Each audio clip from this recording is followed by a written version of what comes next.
Hello friends, अगर आप CTET दिसंबर 2024 का एग्जाम देने जा रहे हो तो आप सभी के लिए क्लास बहुत इंपॉर्टेंट है। सीटेट ईवीएस महावैराधन क्लास है, बहुत इंपॉर्टेंट है दोस्तों। यहाँ पे स्क्रीन पर आप देख सकते हैं क्वेश्चन है। क्वेश्चन के साथ साथ एनसीईआरटी का पेज मैंने ऐड किया है। इससे क्या होगा कि क्वेश्चन तो आपका तैयार होगा ही होगा, साथ ही जो एनसीईआरटी है, अगर आपने दोस्तों अभी तक जो है सीटेट में एग्जाम के लिए, जैसा कि आपका जो एग्जाम है 14 दिसंबर को, अगर आपने उसके लिए कुछ भी अगर नहीं पढ़ा है तो ये आपके लिए बहुत ही इंपॉर्टेंट है। जो 30 नंबर का ईवीएस है उसमें अगर आप देखेंगे तो 15 नंबर जो आपके कंटेंट के क्वेश्चन होते हैं सीधा एनसीईआरटी से पूछा जाता है, और जो 15 नंबर की पेडागोजी है वो भी, जो अगर आप देखेंगे इससे पहले का प्रीवियस ईयर क्वेश्चन मैंने सॉल्व भी करवाया है, उन क्वेश्चन को अगर आप देखेंगे तो जो पेडागोजी है उसके ऑप्शन में भी जो एनसीईआरटी का पेज ऐड किया गया है। तो इसके साथ क्वेश्चन के साथ साथ आपकी जो पूरी एनसीईआरटी है ना वो कवर हो जाएगी। तो अगर आपने अभी तक एनसीईआरटी भी नहीं पढ़ा होगा तो अब आपको पढ़ने की जरूरत नहीं है, सिर्फ आप इतना ये क्लास पूरा ले लेंगे दोस्तों, पूरी एनसीईआरटी आपकी कवर हो जाएगी। बहुत ही इंपॉर्टेंट है, आपको क्वेश्चन करने पे खुद ही अंदाजा हो जाएगा। आप स्क्रीन पर देख भी सकते हैं, मैंने पूरी एनसीईआरटी और उससे रिलेटेड जितने भी क्वेश्चन हैं उसको कवर करने की कोशिश की है। तो आपसे प्लीज रिक्वेस्ट है, इस क्लास को ज्यादा से ज्यादा लोगों तक शेयर कर दें, चाहे व्हाट्सएप ग्रुप हो या फिर टेलीग्राम ग्रुप हो या फिर फेसबुक ग्रुप पर, जहां जहां आप कर सकते हैं आप लोग प्लीज रिक्वेस्ट है कर दीजिए। और जितने भी इस क्लास को ले रहे हैं आप लोग प्लीज दोस्तों चैनल को, विजडम मास्टर चैनल को सब्सक्राइब जरूर कर लीजिएगा। तो स्टार्ट करते हैं।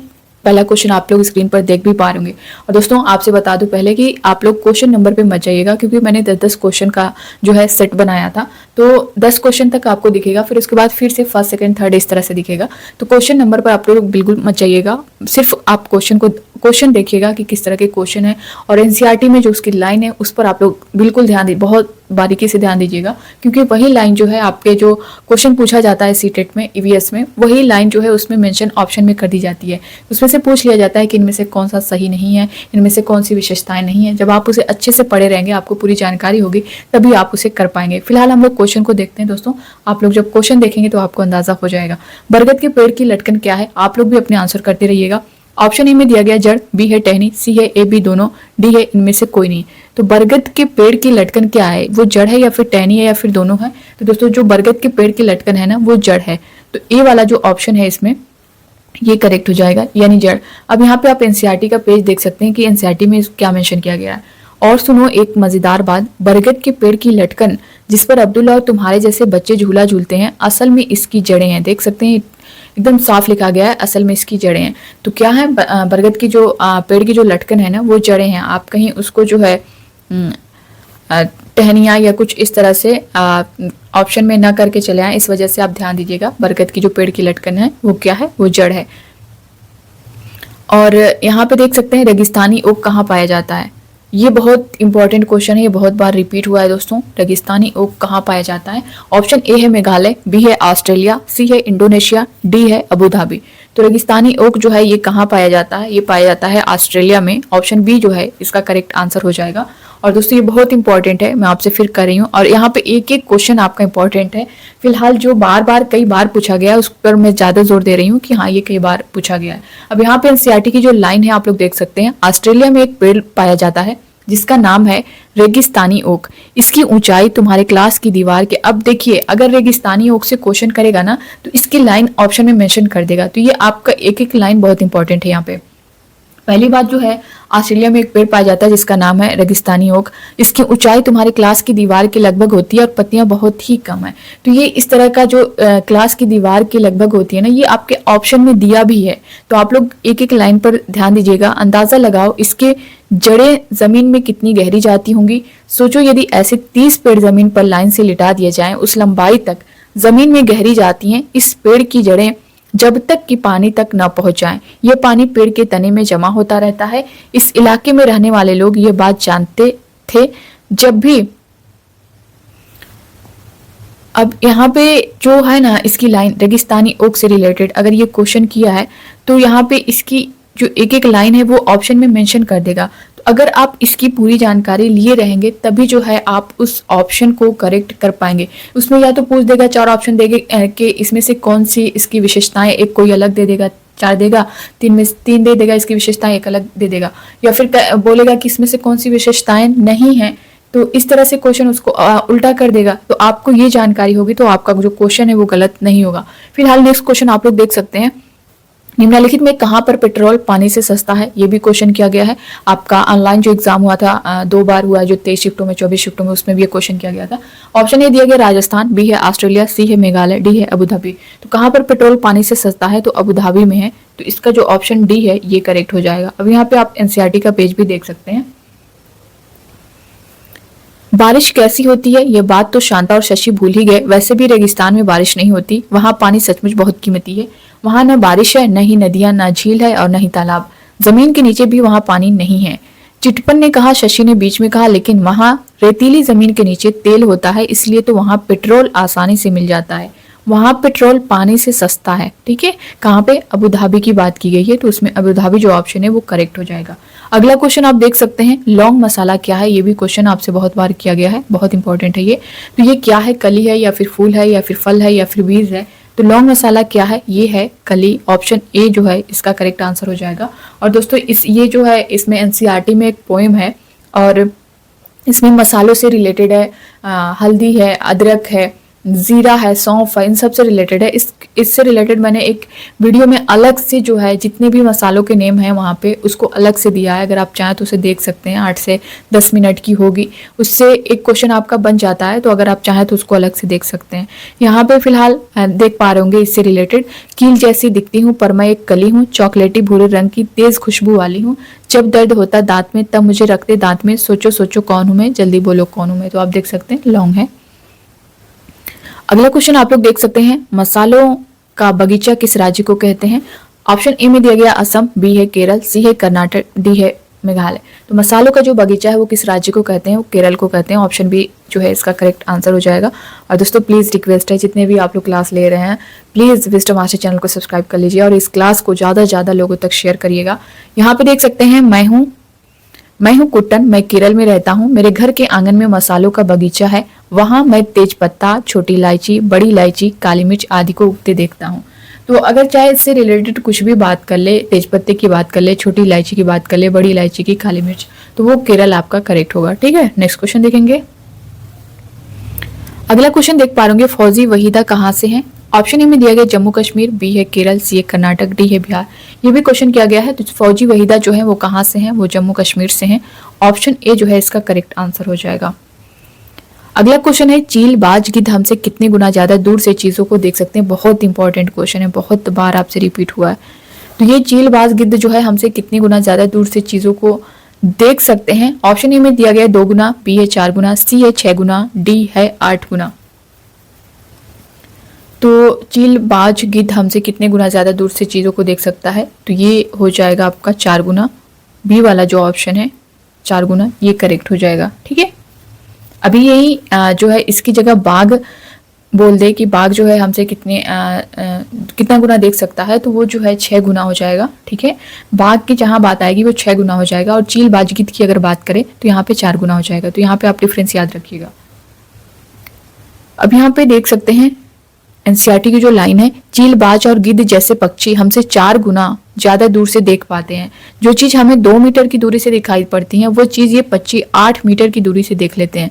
तो ये एनसीईआरटी की लाइन है, आप देख सकते हैं। अब आगे देखते हैं यहाँ पे। अगला क्वेश्चन है, रात में जागने वाले जानवर हर चीज को कैसे देखते हैं। ये भी बहुत बार रिपीट हुआ है, बहुत बार रिपीट हुआ है ये क्वेश्चन। फर्स्ट है ए ऑप्शन दिया गया लाल हरा, बी है हरा काला, सी है काला सफेद, डी है काला। तो रात में जागने वाले जो जानवर है वो हर चीज को कैसे देखते हैं, वो काला और सफेद देखते हैं। तो सी वाला जो ऑप्शन है ये करेक्ट हो जाएगा। बहुत इंपॉर्टेंट क्वेश्चन है ये।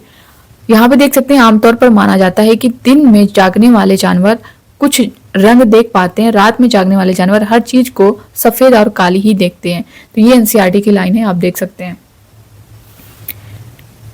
अगला क्वेश्चन है, असलात कितने घंटे पेड़ों से उल्टे लटक कर मस्ती से सोते हैं। बहुत इंपॉर्टेंट क्वेश्चन है, इसमें सारे क्वेश्चन ही इंपॉर्टेंट है, इसलिए मैं पहले भी बोल रही हूँ कि दोस्तों किसी एक क्वेश्चन को कहना ठीक नहीं है कि ये क्वेश्चन बहुत इंपॉर्टेंट है। जितने क्वेश्चन है आपके लिए बहुत ही इंपॉर्टेंट है और असलात से आपका एक क्वेश्चन बनता ही है। ये कहें कि सीटेट का फेवरेट टॉपिक है, तो असलात से आपको एक क्वेश्चन देखने को जरूर मिल जाता है। तो ये कितने घंटे जो है पेड़ों से उल्टा लटक कर सोता है, मस्ती से सोता है।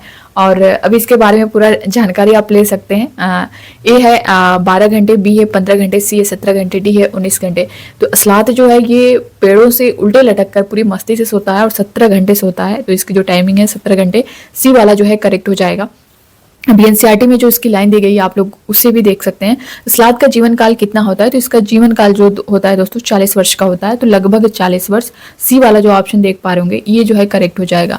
30 वर्ष दिया है, 35 वर्ष, 40 वर्ष या फिर 50 वर्ष। तो इसका जो जीवन काल है वो 40 वर्ष का होता है। अब यहाँ पे आप देख सकते हैं ये है आपका असलात। ये असलात है, बहुत ही आलसी जो है जानवर है। यहाँ पे देख सकते हैं ये भालू जैसा दिखता है। यही जो है एक एक पॉइंट आप लोग ध्यान दीजिएगा कि ऑप्शन में आपसे ये मेंशन कर देगा कि ये भालू जैसा दिखता है, या फिर लिख देगा यहाँ पे ये बंदर जैसा दिखता है। तो नहीं, ये भालू जैसा दिखता है पर भालू नहीं है। ये दिन के करीब 17 घंटे पेड़ों से उल्टे सिर लटक कर मस्ती से सोते हैं। ये जिस पेड़ पर रहते हैं उसी के पत्ते खाकर पलते हैं। ठीक है, 17 घंटे जो है ये उल्टे लटक कर सोते हैं और जिस पेड़ पर रहते हैं उसी के पत्ते खाकर सोते हैं। और जब तक जो है उस पेड़ के पत्ते को खत्म नहीं कर लेते हैं वो दूसरे पेड़ पर जाते ही नहीं है। तो बहुत ही आलसी टाइप का जानवर है, इसलिए इन्हें कहीं और जाने की जरूरत ही नहीं पड़ती। जब ये अपने पेड़ के सारे पत्ते खा लेते हैं तभी वे पास के पेड़ पर जाते हैं। लगभग 40 वर्ष के अपने पूरे जीवन में ये मुश्किल से जो है 8 पेड़ों पर घूमने की तकलीफ उठाते हैं। तो आप देख सकते हैं इनका जो जीवन काल है ना वो 40 वर्ष है, और इस 40 वर्ष में ये जो है सिर्फ 8 पेड़ों पर जो है घूमने की तकलीफ उठाते हैं। इतने जो आलसी हैं, ये सप्ताह में एक बार ही शौच करने के लिए पेड़ से नीचे उतरते हैं। तो असलात से रिलेटेड आपका अगर कोई क्वेश्चन बनेगा तो इससे बाहर नहीं जाएगा दोस्तों। ये जितना इसमें पॉइंट दिया गया है ना इससे बाहर जाने वाला नहीं है। तो बस अगर आप इतना समझ लेंगे तो आपका 1 से 2 नंबर यहाँ से कंफर्म हो जाएगा। अब यहाँ पे अगला क्वेश्चन दिया गया है कि असलात अपने पूरे जीवन में कितने पेड़ों पर घूमने की तकलीफ उठाता है। तो अभी आपने पढ़ा कि 8 पेड़ों पर घूमने की तकलीफ उठाता है। जो इसका जीवन काल होता है वो 40 वर्ष का होता है। ठीक है, नेक्स्ट क्वेश्चन देखेंगे। अब यहाँ पे उससे रिलेटेड जो मैंने अभी पूरा डिटेल बताया आप यहाँ पे देख सकते हैं। अगला क्वेश्चन है गाय एक दिन में कितने घंटे सोती है। तो ये एनसीईआरटी में है दोस्तों, और ये क्वेश्चन आपसे पूछे भी गए हैं कि गाय जो है एक दिन में कितने घंटे सोती है, अजगर कितने घंटे सोता है, जिराफ है, बिल्ली है। तो इस तरह का जो क्वेश्चन है पूछा भी गया है, एनसीईआरटी में मेंशन भी है, इसलिए मैंने इस क्वेश्चन को यहाँ पे लिया है। तो गाय जो है एक दिन में कितने घंटे सोती है दोस्तों, तो ये जो है 4 घंटे सोती है। ऑप्शन बी जो है इसका करेक्ट आंसर हो जाएगा। नेक्स्ट क्वेश्चन देखेंगे, अभी हम लोग एनसीईआरटी का पेज भी देखेंगे। अजगर एक दिन में कितने घंटे सोता है, तो अजगर जो है एक दिन में 18 घंटे सोता है। तो ऑप्शन सी में आप देख सकते हैं 18 घंटा, ये जो है इसका करेक्ट आंसर हो जाएगा। नेक्स्ट क्वेश्चन जो दिया गया है, जिराफ एक दिन में कितने घंटे सोता है। तो जिराफ जो है एक दिन में ये कम सोता है, तो एक दिन में ये सिर्फ 2 घंटे ही सोता है। तो ए वाला ऑप्शन आप देख पा रहे होंगे, ये जो है करेक्ट हो जाएगा। अगला क्वेश्चन है, बिल्ली एक दिन में कितने घंटे सोती है। तो बिल्ली जो है एक दिन में 12 घंटे सोती है। तो ऑप्शन डी में आप देख सकते हैं 12 घंटा दिया गया है, तो ये करेक्ट हो जाएगा। अब यहाँ पे एनसीईआरटी का जो पेज है वो आप देख सकते हैं। यहाँ पे टाइमिंग देख सकते हैं दोस्तों, ये आपका 24 घंटे दिया गया है, जिसमें से 6 घंटा आपका ये 2-2 घंटे का है। अब यहाँ पे देख सकते हैं, इस चीज़ से अभी समझिएगा, ये आपका 6 घंटे है, आपका ये 12 घंटा है। यहाँ पे देख सकते हैं ये 18 घंटे, ये आपका 24 घंटा। तो अब यहाँ पे जो क्वेश्चन किया गया है यहाँ पे देख सकते हैं ये गाय है। तो जैसा कि मैंने बताया कि आपका यहाँ पे 6 है, यहाँ 12 है, यहाँ 18 है, ये आपका 24, 2-2 घंटे का है ये आपका। तो आप गाय को देखेंगे यहाँ पे कितना घंटा सोती है, ये 4 घंटे सोती है। अजगर आप देखेंगे दोस्तों यहाँ पे 18 घंटे, और ये जिराफ है, जिराफ 2 घंटे सोता है, और बिल्ली जो है यहाँ पे 12 घंटे सोती है। तो ये एनसीईआरटी में मेंशन है। और जानवरों के सोने और जगने के समय 24 घंटे की घड़ी में बताकर बच्चे तिहाई, चौथाई आदि समझ का भी उपयोग करेंगे। तो ये क्वेश्चन आपका एनसीईआरटी, ये क्वेश्चन जो है पूछा भी गया है और एनसीईआरटी में मेंशन भी है, इसलिए मैंने यहाँ पे क्वेश्चन आपके लिए ले लिया है। अगला जो है क्वेश्चन आप लोग स्क्रीन पर देख सकते हैं, बाघ अंधेरे में हमसे कितना गुना बेहतर देख सकता है। जैसा कि मैंने अभी बताया कि चील, बाज, गिद्ध और इस तरह से क्वेश्चन करे तो वो 4 गुना होगा। अगर बाघ के बारे में पूछे तो फिर वो 6 गुना हो जाएगा। तो यहाँ पे बाघ अंधेरे में हमसे कितना गुना बेहतर देख सकते हैं, तो 6 गुना बेहतर देख सकते हैं। ऑप्शन सी वाला जो है यहाँ पे करेक्ट हो जाएगा। अब यहाँ पे दिया गया बाघ का गुर्राना कितने किलोमीटर तक सुना जा सकता है। तो बाघ का गुर्राना जो है ये 3 किलोमीटर तक सुना जा सकता है। तो ऑप्शन बी जो है ये करेक्ट हो जाएगा। आप लोग भी अपने आंसर करते हुए चलिएगा। यहाँ पे आप एनसीईआरटी के जो पेज है देख सकते हैं, बाघ अंधेरे में हमसे 6 गुना बेहतर देख सकता है। ठीक है, तो बाघ की अगर बात करें तो 6 गुना होगा। अगर जहाँ चील, बाज, गिद्ध की बात करें तो वहाँ पे 4 गुना होगा। यहाँ पे डिफरेंस याद रखिएगा, क्योंकि बच्चे कंफ्यूज यहाँ पे हो जाते हैं। अब यहाँ पे बाघ से रिलेटेड कुछ पॉइंट्स हैं। बाघ मौके के अनुसार अपनी आवाज बदलता रहता है। गुस्से में अलग आवाज और बाघिन को बुलाना हो तो अलग आवाज, कभी कराहना हो तो कभी गुर्राना। बाघ का गुर्राना जो है देख सकते हैं 3 किलोमीटर दूर तक सुना जा सकता है। बाघ जो है हवा से पत्तों के हिलने और शिकार के झाड़ियों में हिलने से हुई आवाज में अंतर को भाप लेता है। बाघ के दोनों कान बाहर की आवाज इकट्ठा करने के लिए अलग अलग दिशाओं में बहुत ज्यादा घूम भी जाते हैं। तो ये जो दोस्तों जो इसकी लाइन है ना, ये आपके ऑप्शन में दे देता है। अभी बाघ से रिलेटेड इस तरह क्वेश्चन कर देगा कि इसमें से बाघ की कौन सी विशेषताएं हैं, तो ऑप्शन ABCD में करके दे देगा और फिर इसमें से पूछेगा कि ABCD में से कौन सा सही है, AB सही है या फिर BC सही है या फिर BCD सही है। इस तरह से ऑप्शन में देता है। तो आपको इसकी जब पूरी जानकारी होगी तो आप इसका आंसर कर पाएंगे। अगला क्वेश्चन जो दिया गया है, Jim Corbett national park Bharat के किस राज्य में है? तो जिम कॉर्बेट नेशनल पार्क जो है भारत के किस राज्य में है? ये है उत्तराखंड में। ऑप्शन A जो है इसका करेक्ट हो जाएगा। जिम कॉर्बेट नेशनल पार्क जो है वो उत्तराखंड में है। और अगला क्वेश्चन जो है, घाना नेशनल पार्क भारत के किस राज्य में है? तो घाना नेशनल पार्क की बात करें, ऑप्शन A में दिया गया उत्तराखंड, B है झारखंड, C है राजस्थान, D है उत्तर प्रदेश। तो घाना नेशनल पार्क की अगर बात करें तो ये आपका राजस्थान में हो जाएगा। ऑप्शन C जो है ये करेक्ट हो जाएगा। तो यहाँ पे अगर आप NCERT में देखेंगे तो 2 जो है इससे रिलेटेड नेशनल पार्क के नाम दिए गए हैं। तो ये दोनों बहुत इंपॉर्टेंट है, यही आपसे पूछ सकता है। तो देख सकते हैं हमारे देश में बाघ और अन्य कई जानवरों की गिनती इतनी कम हो गई है कि इनके विलुप्त हो जाने का खतरा है। हमारे देश की सरकार इन्हें बचाने के लिए बहुत से जंगलों को सुरक्षा दे रही है, जैसे उत्तराखंड का Jim Corbett national park. Uttarakhand का कौन सा है? जिम कॉर्बेट नेशनल पार्क है। और राजस्थान की बात करें तो राजस्थान के भरतपुर जिले में घाना है। इन जंगलों में जानवरों का शिकार मना है। यहाँ लोग जानवरों या जंगल को कोई नुकसान नहीं पहुंचा सकते हैं। तो ये NCERT में जो आपका है ना नेशनल पार्क, ये बहुत इंपॉर्टेंट है। आपसे ये दोनों में से कोई एक पूछ सकता है, तो ये आपके लिए इंपॉर्टेंट है। और इसके बाहर अगर आप सोचो कि कोई आ जाए तो वो अलग चीज है, लेकिन जो NCERT में मेंशन, क्योंकि सीटेट जो है अपने सिलेबस से ही पूछता है, आउट ऑफ सिलेबस नहीं पूछता है क्वेश्चन। अब यहाँ पे देख सकते हैं निम्नलिखित में से कौन से सांप जहरीले होते हैं? ये भी बहुत इंपॉर्टेंट है। नाग, करैत, अफाई, उपरोक्त सभी। तो इनमें से कौन से सांप जहरीले हैं? नाग भी है, करैत भी है, अफाई भी है, तो उपरोक्त सभी हो जाएगा। ऑप्शन D वाला जो है, ऑप्शन D जो है इसका करेक्ट हो जाएगा, उपरोक्त सभी। अब यहाँ पे देख सकते हैं जो NCERT का पेज है, क्या तुम जानते हो हमारे देश में पाए जाने वाले सांपों में से केवल 4 तरह के सांप ही जहरीले होते हैं, जिनमें से नाग, करैत, दुबोया, अफाई। अब इसमें से ये जैसे 4 नाम दिए गए हैं कि ये चारों सांप जो है जहरीले होते हैं। अब इसमें से ऑप्शन में से एक हटा दे, एक की जगह कोई दूसरा ला करके रख दे कि इनमें से कौन से सांप जो है जहरीले नहीं होते हैं। तो आप इन चारों को पता रहेगा तभी जो है आप आंसर कर पाएंगे। नाग, करैत, दुबोया, अफाई, ये चारों जो है जहरीले होते हैं। इसके अलावा आपके ऑप्शन में कोई दे दे तो वो नहीं होगा, और उसमें नहीं ही क्वेश्चन में पूछेगा तो आपको वही आंसर करना होगा। अगला जो है यहाँ पे देख सकते हैं, इससे रिलेटेड कुछ और पॉइंट्स हैं दोस्तों। यहाँ पे देख सकते हैं, सांप जब किसी को काटता है तो उसके जो है 2 खोखले जहर वाले दांत से उस व्यक्ति के शरीर में जहर चला जाता है। ये आपके ऑप्शन में देता है। और इससे पहले जो क्वेश्चन किए गए हैं सीटेट में, EVS में, तो उसमें आप देखेंगे तो इस तरह का ऑप्शन में मेंशन किया गया है। तो आपको इस पर ध्यान देना है। उसके 2 खोखले जहर वाले दांतों से उस व्यक्ति के शरीर में जहर चला जाता है। इस जहर से बचने का एक ही उपाय है कि जिस व्यक्ति को सांप ने काटा है उससे तुरंत जहर के असर को खत्म करने वाली दवाई सीरम ली जाती है। कौन सी? सीरम। यह सीरम सांप के जहर से ही बनाया जाता है और सभी सरकारी स्वास्थ्य केंद्रों को मिलता है। तो ये सांप के जहर से ही बनाया जाता है, ये भी आपके ऑप्शन में दे देता है। तो आपको ये सारे जो पॉइंट्स है इससे रिलेटेड वो याद रखने हैं। अब अगला क्वेश्चन देखेंगे। अगला क्वेश्चन है, निम्नलिखित में से निपेंथीज पौधा कहाँ पाया जाता है?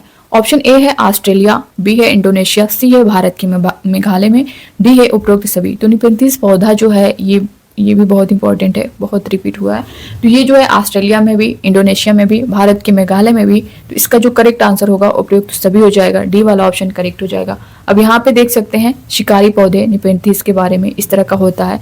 ये ढक्कन की तरह होता है ऊपर, और जैसे ही कीड़े जाते हैं और ढक लेता है। यहाँ पे देख सकते हैं कुछ ऐसे पौधे भी होते हैं जो चूहों, मेढकों, इसकी भी एक पॉइंट बहुत इंपॉर्टेंट है, जो चूहों, मेढकों, कीड़े मकोड़ों और छोटे जीवों का शिकार करते हैं। इनमें निपेंथीज सबसे ज्यादा मशहूर है। यह जो है ऑस्ट्रेलिया, इंडोनेशिया और भारत के मेघालय राज्य में पाया जाता है। अगर भारत की बात करें कि भारत के किस राज्य में जो है निपेंथीज पौधा पाया जाता है तो मेघालय हो जाएगा, वरना फिर जो है ऑस्ट्रेलिया है, इंडोनेशिया है और भारत के मेघालय राज्य में पाया जाता है। इसका आकार लंबे घड़े जैसा होता है, जिसके ऊपर पत्ती का ढक्कन लगा होता है। आप ये देख सकते हैं यहाँ पे घड़े से खास खुशबू निकलती है, जिसकी वजह से कीड़े खींचे चले आते हैं पौधे के ऊपर पहुंचते ही कीड़े अंदर फंस जाते हैं और बाहर नहीं निकल पाते। देखा ये पौधे भी शिकार करते हैं और वो भी कितनी चतुराई से। तो ये था निपेंथीज से रिलेटेड, ये बहुत इंपॉर्टेंट है। और यहाँ से अगर आपका क्वेश्चन उठा रहा है तो इस जितनी पॉइंट्स यहाँ पे दिए गए हैं इससे बाहर आपका कोई भी पॉइंट्स नहीं जाएगा, यहीं से ही जो आना है आएगा। तो ये था दोस्तों इससे रिलेटेड। अब अगला क्वेश्चन आप लोग देख सकते हैं, मिर्ची हमारे यहाँ कहाँ से आई है, ये भी क्वेश्चन पूछा गया आपसे, बहुत बार पूछा गया है, रिपीट हुआ है। दक्षिण अमेरिका से या फिर अफ्रीका से या फिर यूरोप से या फिर भारत से। तो मिर्ची हमारे यहाँ कहाँ से आई है, तो ये आई है दक्षिण अमेरिका से। ऑप्शन ए जो है इसका ये करेक्ट हो जाएगा। नेक्स्ट क्वेश्चन है, भिंडी और काफी हमारे यहाँ कहाँ से आई है, तो ए ऑप्शन है दक्षिण अमेरिका, बी है अफ्रीका, सी है यूरोप, डी है भारत। तो भिंडी और काफी की बात करें तो दोस्तों ये जो है अफ्रीका से आई है हमारे यहाँ यानी भारत में। तो बी वाला ऑप्शन आप देख पा रहे होंगे, अफ्रीका करेक्ट हो जाएगा। नेक्स्ट क्वेश्चन देख सकते हैं। और प्लीज़ दोस्तों आपसे रिक्वेस्ट है, जितने भी आप लोग क्लास ले रहे हैं विजडम मास्टर चैनल को सब्सक्राइब कर लीजिए और प्लीज़ इस क्लास को ज़्यादा से ज़्यादा लोगों तक शेयर करिए। सोयाबीन हमारे यहाँ कहाँ से आई है, ए है दक्षिण अमेरिका, बी है अफ्रीका, सी है यूरोप, डी है चीन। तो अगर सोयाबीन की बात करें दोस्तों तो ये हमारे यहाँ चीन से आई है। ऑप्शन डी में आप देख सकते हैं चीन, ये करेक्ट आंसर हो जाएगा। नेक्स्ट क्वेश्चन, अब यहाँ पे देख सकते हैं जो एनसीईआरटी का पेज है, जानना चाहते हो कौन कहाँ से आया, इस कविता में पढ़ो आलू मिर्ची चाय जी। तो ये कविता है और यहाँ पे आपके सारे आंसर मिल जाएंगे सब्जियों से रिलेटेड। आलू मिर्ची चाय जी, कौन कहाँ से आए जी, 7 समंदर पार से, दुनिया के बाजार से, व्यापार से उपहार से, जंग लड़ाई मार से, हर रास्ते से आए जी, आलू मिर्ची चाय जी। दक्षिण अमेरिकी मिर्ची रानी, देख सकते हैं दक्षिण अमेरिका से जो है मिर्ची रानी आई है। मसालों की है पटरानी। मूंगफली आलू अमरूद, धूम मचाते करते उछल कूद, 7 टमाटर आए जी, आलू मिर्ची चाय जी। भिंडी है अफ्रीका की, भूरी भूरी काफी भी। तो भिंडी है अफ्रीका की और भूरी भूरी काफी भी जो है ये कहाँ की है, अफ्रीका की है। अब यहाँ पे जो अगला है, नक्शे में यूरोप किधर, वहां से आए गोभी मटर। अगर गोभी मटर की बात करें तो ये यूरोप से आए हैं, ठीक है। अगर गोभी मटर पूछ दे कि ये हमारे देश में कहाँ से आए हैं तो यूरोप से आए हैं। चाय असम की बाई जी, आलू मिर्ची चाय। चाय की बात हो तो असम, ठीक है। चलिए चीन से सोयाबीन, ठीक है। सोयाबीन की बात करें तो ये चीन से पहुंची अमेरिका बजाती बीन, घूम घाम लौटी अपने देश, उसमें है गुड़ कई विशेष, रोब जमाकर आई जी, आलू मिर्ची चाय जी। बैगन मूली सेम करेला, आम संतरा बेर और केला, पालक परवल टिंडा मेथी, है भाई बहन ये सब देशी। तो अगर बैगन मूली सेम करेला की बात करें, आम संतरा बेर और केला की बात करें, पालक परवल टिंडा मेथी की बात करें तो ये सब देशी हैं यानी अपने भारत के हैं। अगर इन सब का कहीं नाम ले तो वो भारत, उसमें आप लोग को टिक करना है। भारत की पैदाइश जी, कौन कहाँ से आए जी, आलू मिर्ची चाय जी। तो आई होप कि इससे रिलेटेड, कविता से रिलेटेड जो भी क्वेश्चन करेगा आप लोग कर ले जाएंगे, क्योंकि इसमें दक्षिण अमेरिका से जो मिर्ची है यहाँ से क्वेश्चन उठाया गया है, अफ्रीका की भिंडी जो है यहाँ से भी क्वेश्चन उठाया गया है और सोयाबीन से भी उठाया गया है। तो इसमें से मान लीजिए कोई उठा सकता है। तो अगर यहाँ से कोई उठाए तो आपको क्या करना है, अपना भारत ही करना है। अब यहाँ पे अगला क्वेश्चन देखेंगे, एवरेस्ट पर चढ़ने वाली प्रथम भारतीय महिला कौन थी। तो एवरेस्ट पर चढ़ने वाली प्रथम भारतीय महिला जो थी वो कौन थी, सुनीता विलियम थी या फिर नील आर्मस्ट्रांग या फिर बछेंद्री पाल। तो इसमें कौन थी, बछेंद्री पाल थी। ऑप्शन सी जो है इसका करेक्ट आंसर हो जाएगा। अब यहाँ पे एनसीईआरटी का पेज जो है अभी आप लोग देख सकते हैं। बछेंद्री पाल कितने मिनट तक दुनिया की सबसे ऊंची चोटी पर रही, 42 मिनट या फिर 43 मिनट या फिर 45 या फिर 48 मिनट। तो ये कितने मिनट रही, 43 मिनट रही। ऑप्शन बी जो है इसका करेक्ट आंसर हो जाएगा। अब यहाँ पे आप एनसीईआरटी का जो पेज है देख सकते हैं, यहाँ पे देख पा रहे होंगे बछेंद्री ने 23 मई 1984, ये लाइन आप देख सकते हैं। बछेंद्री ने 23 मई 1984 को दिन में 1:07 पर 8900 मीटर ऊंची चोटी माउंट एवरेस्ट नेपाली नाम सागर मथा पर कदम रखा। उनके साथ उनकी टीम का एक साथी भी था। चोटी पर 2 लोगों के खड़े होने की जगह ही नहीं थी। पैर फिसलते ही हजारों फुट नीचे ही गिरकर रुकते। उन्होंने बर्फ खोदकर अपनी कुल्हाड़ी को हुक की तरह गाड़ा और रस्सी से अपने आप को उस हुक से बांधा। तब वे लोग वहां खड़े हो पाए। वे ठंड से कांप रही थी पर खुशी से झूम भी रही थी। उन्होंने कहा, वहां माथा टेका, तिरंगा गाड़ा और कई फोटो भी खींचे। करीब 43 मिनट, आप देखिए टाइम भी देख सकते हैं, 43 मिनट वो दुनिया की सबसे ऊंची चोटी पर रही। इसके साथ ही बछेंद्री पाल भारत की पहली और संसार की 5वीं ऐसी महिला बन गई जिन्होंने एवरेस्ट पर कदम रखा। अगर भारत की पहली बात करें तो बछेंद्री पाल होगा और संसार की 5वीं जो है वो थी बछेंद्री पाल, ठीक है। अब नेक्स्ट क्वेश्चन देखेंगे, नील आर्मस्ट्रांग सबसे पहले चांद पर कब उतरे? 1949 में या फिर 1959 में या फिर 1969 में या फिर 1979 में? तो नील आर्मस्ट्रांग जो है सबसे पहले चांद पर कब उतरे थे? तो 1969 में। सी वाला जो ऑप्शन है वो करेक्ट हो जाएगा। अब यहाँ पे देख सकते हैं उनसे रिलेटेड जो एनसीईआरटी में दिया गया है। सुनीता जब 5 साल की थी उन्होंने टीवी पर नील आर्मस्ट्रांग को चांद पर उतरते देखा। सन 1969 में नील आर्मस्ट्रांग चांद पर उतरने वाले सबसे पहले व्यक्ति थे। ठीक है, कौन थे सबसे पहले व्यक्ति? नील आर्मस्ट्रांग 1969 में। छोटी सुनीता उनसे बहुत प्रभावित हुई। सुनीता बताती हैं कि बचपन में उनकी खेलकूद में बहुत दिलचस्पी थी। उन्हें तैराकी खासतौर पर पसंद थी। पढ़ाई में भी वे सबसे आगे नहीं रही। सुनीता बनना तो गोताखोर यानी डाइवर चाहती थी, पर बन गई हेलीकॉप्टर पायलट। एक दिन उन्हें किसी अंतरिक्ष यात्री से पता चला कि वे आगे पढ़ाई करें तो अंतरिक्ष में जा सकती हैं। फिर क्या था? सुनीता ने डट कर आगे पढ़ाई की, ट्रेनिंग ली और अब वे अंतरिक्ष में सबसे लंबे समय तक रहने वाली पहली महिला है। तो अंतरिक्ष में रहने वाले सबसे लंबे समय तक रहने वाली महिला पूछे तो आपका सुनीता हो जाएगा। बाकी यहाँ पे जो इससे रिलेटेड है मैंने बता ही दिया है एवरेस्ट पर चढ़ने से। तो यहाँ से जो क्वेश्चन मान लीजिए अंतरिक्ष से पूछता है या फिर एवरेस्ट से रिलेटेड तो आप लोग इसे कर ले जाएंगे। अगला क्वेश्चन है पश्मीना शाल कितने स्वेटरों के बराबर गर्मी करता है? Important question. पश्मीना शाल कितने स्वेटरों के बराबर जो है गर्मी करता है? तो ये है 2 या फिर 3 या फिर 5 या फिर 6। तो ये जो है 6 स्वेटरों के बराबर गर्मी करता है। ऑप्शन डी जो है इसका करेक्ट आंसर हो जाएगा। अगला क्वेश्चन है एक साधारण पश्मीना शाल कितने घंटे में तैयार होता है? 150 घंटे में या फिर 250 घंटे में या फिर 350 घंटे में या फिर 450 घंटे में? तो एक साधारण पश्मीना शाल जो है वो 250 घंटे में जो है तैयार होता है। ऑप्शन बी जो है इसका करेक्ट आंसर हो जाएगा। अब यहाँ पे आप एनसीईआरटी का पेज देख सकते हैं। दुनिया में मशहूर पश्मीना शाल यहाँ पे देख सकते हैं। माना जाता है कि एक पश्मीना शाल 6 स्वेटरों के बराबर गर्मी होती है। कितना? 6 स्वेटरों के। इतनी गर्म पर मोटी बिल्कुल नहीं। यह पश्मीना बनता है कि पहाड़ी बकरियों की एक खास नस्ल से जो लगभग 5000 मीटर की ऊंचाई पर रह सकती हैं। यहाँ सर्दियों में तापमान 0 डिग्री सेंटीग्रेड से भी बहुत कम यानी -40 डिग्री सेंटीग्रेड तक चला जाता है। इतनी सर्दी से बचने के लिए बकरियों के शरीर पर बहुत ही बारीक और नरम बाल उगाते हैं जो गर्मियों में झड़ जाते हैं। ये बाल बहुत ही पतले होते हैं, इतने पतले कि बकरी के 6 बाल मिलाकर तुम्हारे सिर के एक बाल की मोटाई के बराबर होंगे। इसलिए पश्मीना शालों को मशीनों द्वारा नहीं बुना जा सकता। इनकी बुनाई हाथों से करने के लिए खास बुनकर आते हैं। अगर एक बुनकर 250 घंटे बुनाई करें तब जाकर एक साधारण पश्मीना शाल तैयार होती है। इतनी मेहनत सोचो, अगर डिजाइन वाली शाल बुननी हो तो कितने दिन लगेंगे? तो ये देख सकते हैं 250 घंटे 6 स्वेटरों के बराबर जो है गर्मी करती है। अगला क्वेश्चन है डल झील कहाँ पर है? मेघालय, केरल, श्रीनगर या फिर बिहार में? तो डल झील जो है वो कहाँ पर है? श्रीनगर में। ऑप्शन सी जो है इसका करेक्ट आंसर हो जाएगा। नेक्स्ट क्वेश्चन देखेंगे।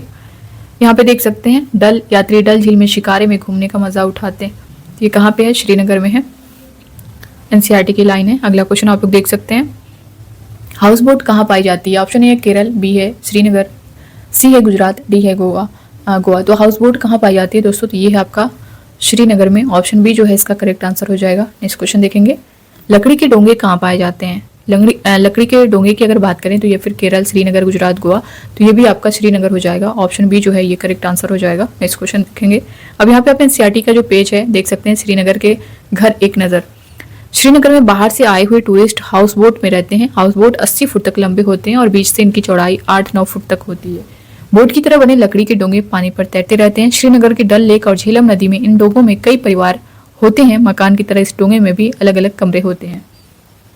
तो आप देख सकते हैं ये एनसीईआरटी का जो पेज है। अगला क्वेश्चन दिया गया है भारत की आज़ादी से पहले महात्मा गांधी ने जिस दांडी के समुद्र तट पर अपनी प्रसिद्ध यात्रा की थी वह भारत के नीचे दिए गए किस राज्य में स्थित है? आंध्र प्रदेश में है या फिर कर्नाटक में है या फिर गुजरात में है या फिर गोवा में? तो भारत की आज़ादी से पहले महात्मा गांधी ने जिस दांडी के समुद्र तट तक आसानी अपनी प्रसिद्ध यात्रा की थी वो भारत के किस राज्य में है? तो दोस्तों वो है गुजरात। ऑप्शन सी आप देख सकते हैं गुजरात, ये करेक्ट आंसर हो जाएगा। अब यहाँ पे एनसीईआरटी का पेज देख सकते हैं दांडी यात्रा। यह घटना 1930, ये भी पूछ सकता है तो आपको ये ध्यान देना है। दांडी यात्रा 1930। भारत की आज़ादी से पहले बहुत सालों से अंग्रेजों ने आम लोगों के नमक बनाने पर रोक लगाई हुई थी। ऊपर से नमक पर भारी टैक्स भी लगा दिया। इस कानून से तो लोग अपने घर के इस्तेमाल के लिए भी नमक नहीं बना सकते थे। भला बताओ नमक जैसी चीज के बिना गुजारा कैसे हो? लोगों को मजबूरी में दुकानों से महंगा नमक खरीदना पड़ता था। इस बात से लोग बहुत नाराज थे। गांधी जी का कहना था जो चीज हमें कुदरत ने दी है उसे पन्ने पर बंदिश कैसी। उन्होंने लोगों के साथ मिलकर अहमदाबाद से दांडी के समुद्र तट तक एक लंबी यात्रा की और इस गलत कानून को तोड़ा। जानते हो नमक कैसे बनाया जाता है? समुद्र के पानी को जमीन पर क्यारियों में भर दिया जाता है, तेज धूप में पानी सूख जाता है और नमक का ढेर वहीं रह जाता है। तो ये था एनसीईआरटी में इससे रिलेटेड जो पॉइंट है, इससे रिलेटेड। अगला क्वेश्चन दिया गया है, निम्न में से वो कौन सा ज्वर है जो वो कपकपी के साथ आता है और उसका उपचार सिनकोना पेड़ की छाल से किया जाता है? बहुत बार क्वेश्चन रिपीट हुआ है, के लिए बहुत इंपॉर्टेंट है, आप लोग भी अपने आंसर करिए। मियादी बुखार है या फिर मलेरिया है या फिर चिकनगुनिया है या फिर डेंगू है? तो वो है क्या है? मलेरिया है। ऑप्शन बी जो है करेक्ट हो जाएगा। दोस्तों प्लीज़ रिक्वेस्ट है, इस क्लास को ज़्यादा से ज़्यादा लोगों तक शेयर करिए, जोड़िए, और प्लीज़ जितने भी देख रहे हैं विजडम मास्टर चैनल को सब्सक्राइब कर लीजिए। यहाँ पे देख सकते हैं उससे रिलेटेड जो एनसीईआरटी में दिया गया, मलेरिया की दवाई बहुत पुराने समय से सिनकोना पेड़ की छाल से बनाई जाती है। पहले जो लोग छाल को उबालकर और छानकर ही इस्तेमाल करते थे, लेकिन अब छाल से दवाई बनती है। किससे? सिनकोना पेड़ की छाल से। ठीक है, अगला क्वेश्चन देखते हैं। निम्नलिखित में से चिराव नाच किस राज्य के लोग करते हैं? ऑप्शन ए झारखंड, बी ए मिजोरम, सी ए मणिपुर, डी ए मेघालय। तो चिराव नाच जो है वो किस राज्य के लोग करते हैं? मिजोरम के। ऑप्शन बी करेक्ट हो जाएगा। और दोस्तों इससे रिलेटेड जो है मैंने एक अलग से वीडियो दी, आप उसे ज़रूर देख लीजिएगा।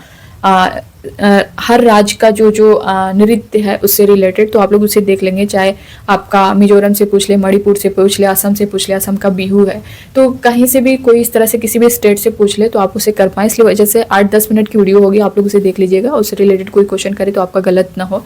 यहाँ पे निम्नलिखित में से तमिलनाडु के निकटवर्ती राज्य कौन से हैं? तो इस तरह से आपसे पूछ लेता है कि तमिलनाडु के निकटवर्ती राज्य कौन से हैं, या फिर आंध्र प्रदेश के निकटवर्ती राज्य कौन कौन से हैं, या फिर मध्य प्रदेश के कौन से निकटवर्ती राज्य हैं। तो ये आपको जानकारी होनी चाहिए। मैप में आप लोग देख सकते हैं, बता सकते हैं, क्योंकि दोस्तों यहाँ से मैप से रिलेटेड एक क्वेश्चन आपको देखने को मिलेगा, साथ ही डायरेक्शन से रिलेटेड। तो इससे रिलेटेड, मैप से रिलेटेड यहाँ पे मैं ऐड तो नहीं कर रही हूँ, बट उससे रिलेटेड अगर आपको लग रहा होगा दोस्तों, मैं आपसे फिर भी कह रही हूँ कि आपको जहाँ जहाँ लगेगा कि हाँ कुछ जो टॉपिक हैं छूट रहे हैं, फिलहाल मैंने पूरी एनसीईआरटी कवर करने की कोशिश की है।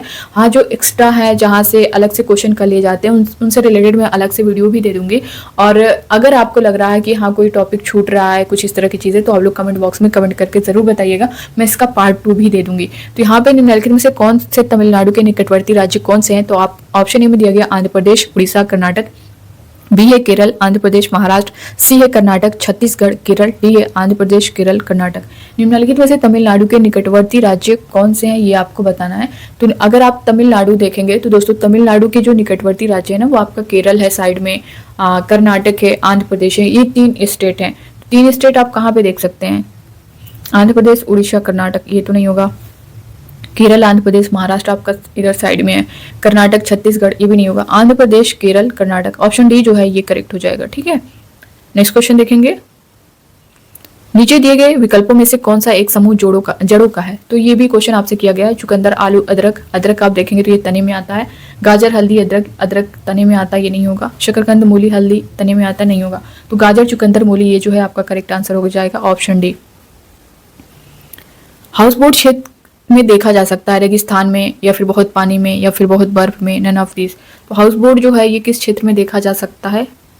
रेगिस्तान में तो नहीं देखा जा सकता है, बहुत पानी, जैसा श्रीनगर आप देखेंगे तो जम्मू कश्मीर, श्रीनगर, तो ये आपका बहुत बर्फ में हो जाएगा। ऑप्शन सी जो है इसका करेक्ट आंसर हो जाएगा। अगला क्वेश्चन जो दिया गया है, बंदर, शेर तथा चूहे के घर क्रमशः हैं। तो जिस तरह से ये क्वेश्चन आपका दिया गया है ना, उसी तरह आपको सीरियल वाइज उसका देखना भी, ऑप्शन में भी देखना है। अब बंदर कहाँ पे रहता है? पेड़ पे रहता है। शेर जो है गुफा में रहता है। चूहा जो है बिल में रहता है। तो इसी तरह सीरियल वाइज आपको आंसर भी करना है। ऐसा नहीं है कि अगर आप देख रहे हैं बंदर, शेर, चूहा तो घोंसला, पेड़ और गुफा इस तरह से ऑप्शन में करके चले, नहीं, ये सीरियल वाइज जिस तरह से दिया है ना उसी तरह आपको आंसर करना, वरना आप गलत करके चले आएंगे। तो बंदर कहाँ रहता है? ये पेड़ पर रहता है। शेर गुफा में रहता है। चूहा जो है बिल में रहता है। ये आप देख सकते हैं सीरियल वाइज है। तो ऑप्शन सी जो है इसका करेक्ट आंसर हो जाएगा। बाकी आप जो है इस तरह से देख भी सकते हैं कि बिल जो है, पेड़, गुफा आप डी में भी देख सकते हैं, बट ये सीरियल वाइज नहीं है, इस वजह से आपको सीरियल वाइज करना है। बंदर जो है पेड़ पर हो जाएगा, शेर गुफा में हो जाएगा, चूहा जो है बिल में हो जाएगा। तो ऑप्शन सी इसका करेक्ट आंसर हो जाएगा। यहाँ पे अगला क्वेश्चन है, जब कोई व्यक्ति ट्रेन द्वारा अहमदाबाद से केरल की यात्रा करता है, जब वह अनेक सुरंगों को पार करता है, ये सुरंगें पर्वतों में हैं। ए है विंध्याचल में, बी है अरावली में, सी है पश्चिमी घाट में, डी है पूर्वी घाट में। तो जब कोई व्यक्ति ट्रेन द्वारा अहमदाबाद यानी गुजरात से केरल की यात्रा करता है, गुजरात से केरल की यात्रा करता है, तो आप अगर मैप में देखेंगे तो ये वाला साइड, ये किस में आता है? पश्चिमी घाट में आता है। तो विंध्याचल तो नहीं होगा, अरावली भी नहीं होगा, पश्चिमी घाट आपका सी वाला ऑप्शन जो है ये करेक्ट हो जाएगा। अब यहाँ पे नेक्स्ट क्वेश्चन देखेंगे। कौन सा है ये आपको आंसर करना है। आप लोग भी अपने आंसर करिए जिनको आ रहा है। ए है विद्यालय, बी है परिवार, सी है पर्यावरण, डी है आस पड़ोस। तो हमारा जो पहला स्कूल है ना दोस्तों वो कौन है, हमारा जो है परिवार है। तो बी वाला जो ऑप्शन है ये करेक्ट हो जाता है। अब इसका जो डिटेल है ना हम लोग एनसीईआरटी के पेज में देखेंगे। स्क्रीन पर देख सकते हैं ये एनसीईआरटी का पेज है, क्लास 3 एनसीईआरटी का, हमारा पहला स्कूल चैप्टर 4। यहाँ पे देख सकते हैं स्कूल में हम कितनी सारी बातें सीखते हैं और समझते हैं, पर जानते हो हमारा पहला स्कूल कौन सा है, वह है हमारा परिवार। आप देख सकते हैं यहाँ पे साफ तौर पे लिखा हुआ है, तो हमारा जो करेक्ट आंसर है वो परिवार होगा। और दोस्तों जो पूरा एनसीईआरटी आपकी जो है ना उसमें से जहां से क्वेश्चन उठाए जा रहे हैं, एक्स्ट्रा चीजें मैंने बिल्कुल भी ऐड नहीं की हैं, जहां से आपका क्वेश्चन नहीं पूछा जाता है, जहां से हर बार जो सीटेट में क्वेश्चन उठाए जाते हैं जो आपके लिए इंपॉर्टेंट है, जहां से क्वेश्चन बन सकते हैं, मैंने उन सारे क्वेश्चन को लिया है और उन टॉपिक को लिया है जो एनसीईआरटी में मेंशन है। तो यहाँ से आपका कुछ भी नहीं छूटने वाला है। तो हमारा परिवार आप देख सकते हैं यहाँ पे ये आंसर करेक्ट हो जाएगा।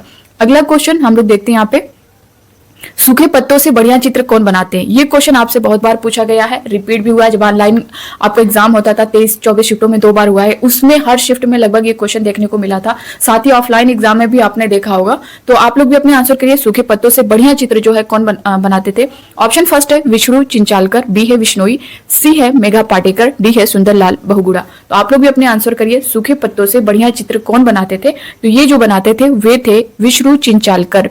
ऑप्शन फर्स्ट वाला जो है यही आपका करेक्ट आंसर हो जाएगा। ठीक है, विष्णु चिंचालकर ये आपका करेक्ट आंसर हो जाएगा। अब यहाँ पे जो है इसी से रिलेटेड नेक्स्ट क्वेश्चन जो आप लोग स्क्रीन पर देख पा रहे होंगे ये भी जो है उन्हीं से रिलेटेड है। मशहूर कलाकार विष्णु चिंचालकर कहाँ के थे, ये भी क्वेश्चन आपसे पूछा गया है कि कहाँ के थे वो। तो फर्स्ट पे दिया गया आंध्र प्रदेश, बी है उत्तर प्रदेश, सी है मध्य प्रदेश, डी है हिमाचल प्रदेश। तो आप लोग भी अपने आंसर करिए, मशहूर कलाकार विष्णु चिंचालकर ये कहाँ के रहने वाले थे। तो दोस्तों ये जो है मध्य प्रदेश के रहने वाले थे। तो ऑप्शन सी जो है इसका करेक्ट हो जाएगा। और दोस्तों मैं यहाँ पे बता दूं आपको जो है ये मध्य प्रदेश के आलोट गांव, ये मध्य प्रदेश के जो है आलोट गांव जिला जो है देवास के रहने वाले थे। ठीक है, और इनका जो 5 सितंबर 1917 को जो है मध्य प्रदेश के आलोट गांव में इनका जन्म हुआ था। तो ये इतनी बातें आप लोग को याद रखनी है। जो एनसीईआरटी में है दोस्तों मशहूर कलाकार ये मध्य प्रदेश के थे। और जो इससे पहले हमने क्वेश्चन को सॉल्व किया था कि जो कलाकार हैं यहाँ पे देख सकते हैं क्वेश्चन, सूखे पत्तों से बढ़िया चित्र कौन बनाते थे, ये विष्णु चिंचालकर बनाते थे। इससे ज्यादा एक्स्ट्रा क्वेश्चन आपसे यहाँ से नहीं पूछेगा। नेक्स्ट क्वेश्चन यहाँ पे स्क्रीन पर देख सकते हैं, चूहों में देखने की क्षमता।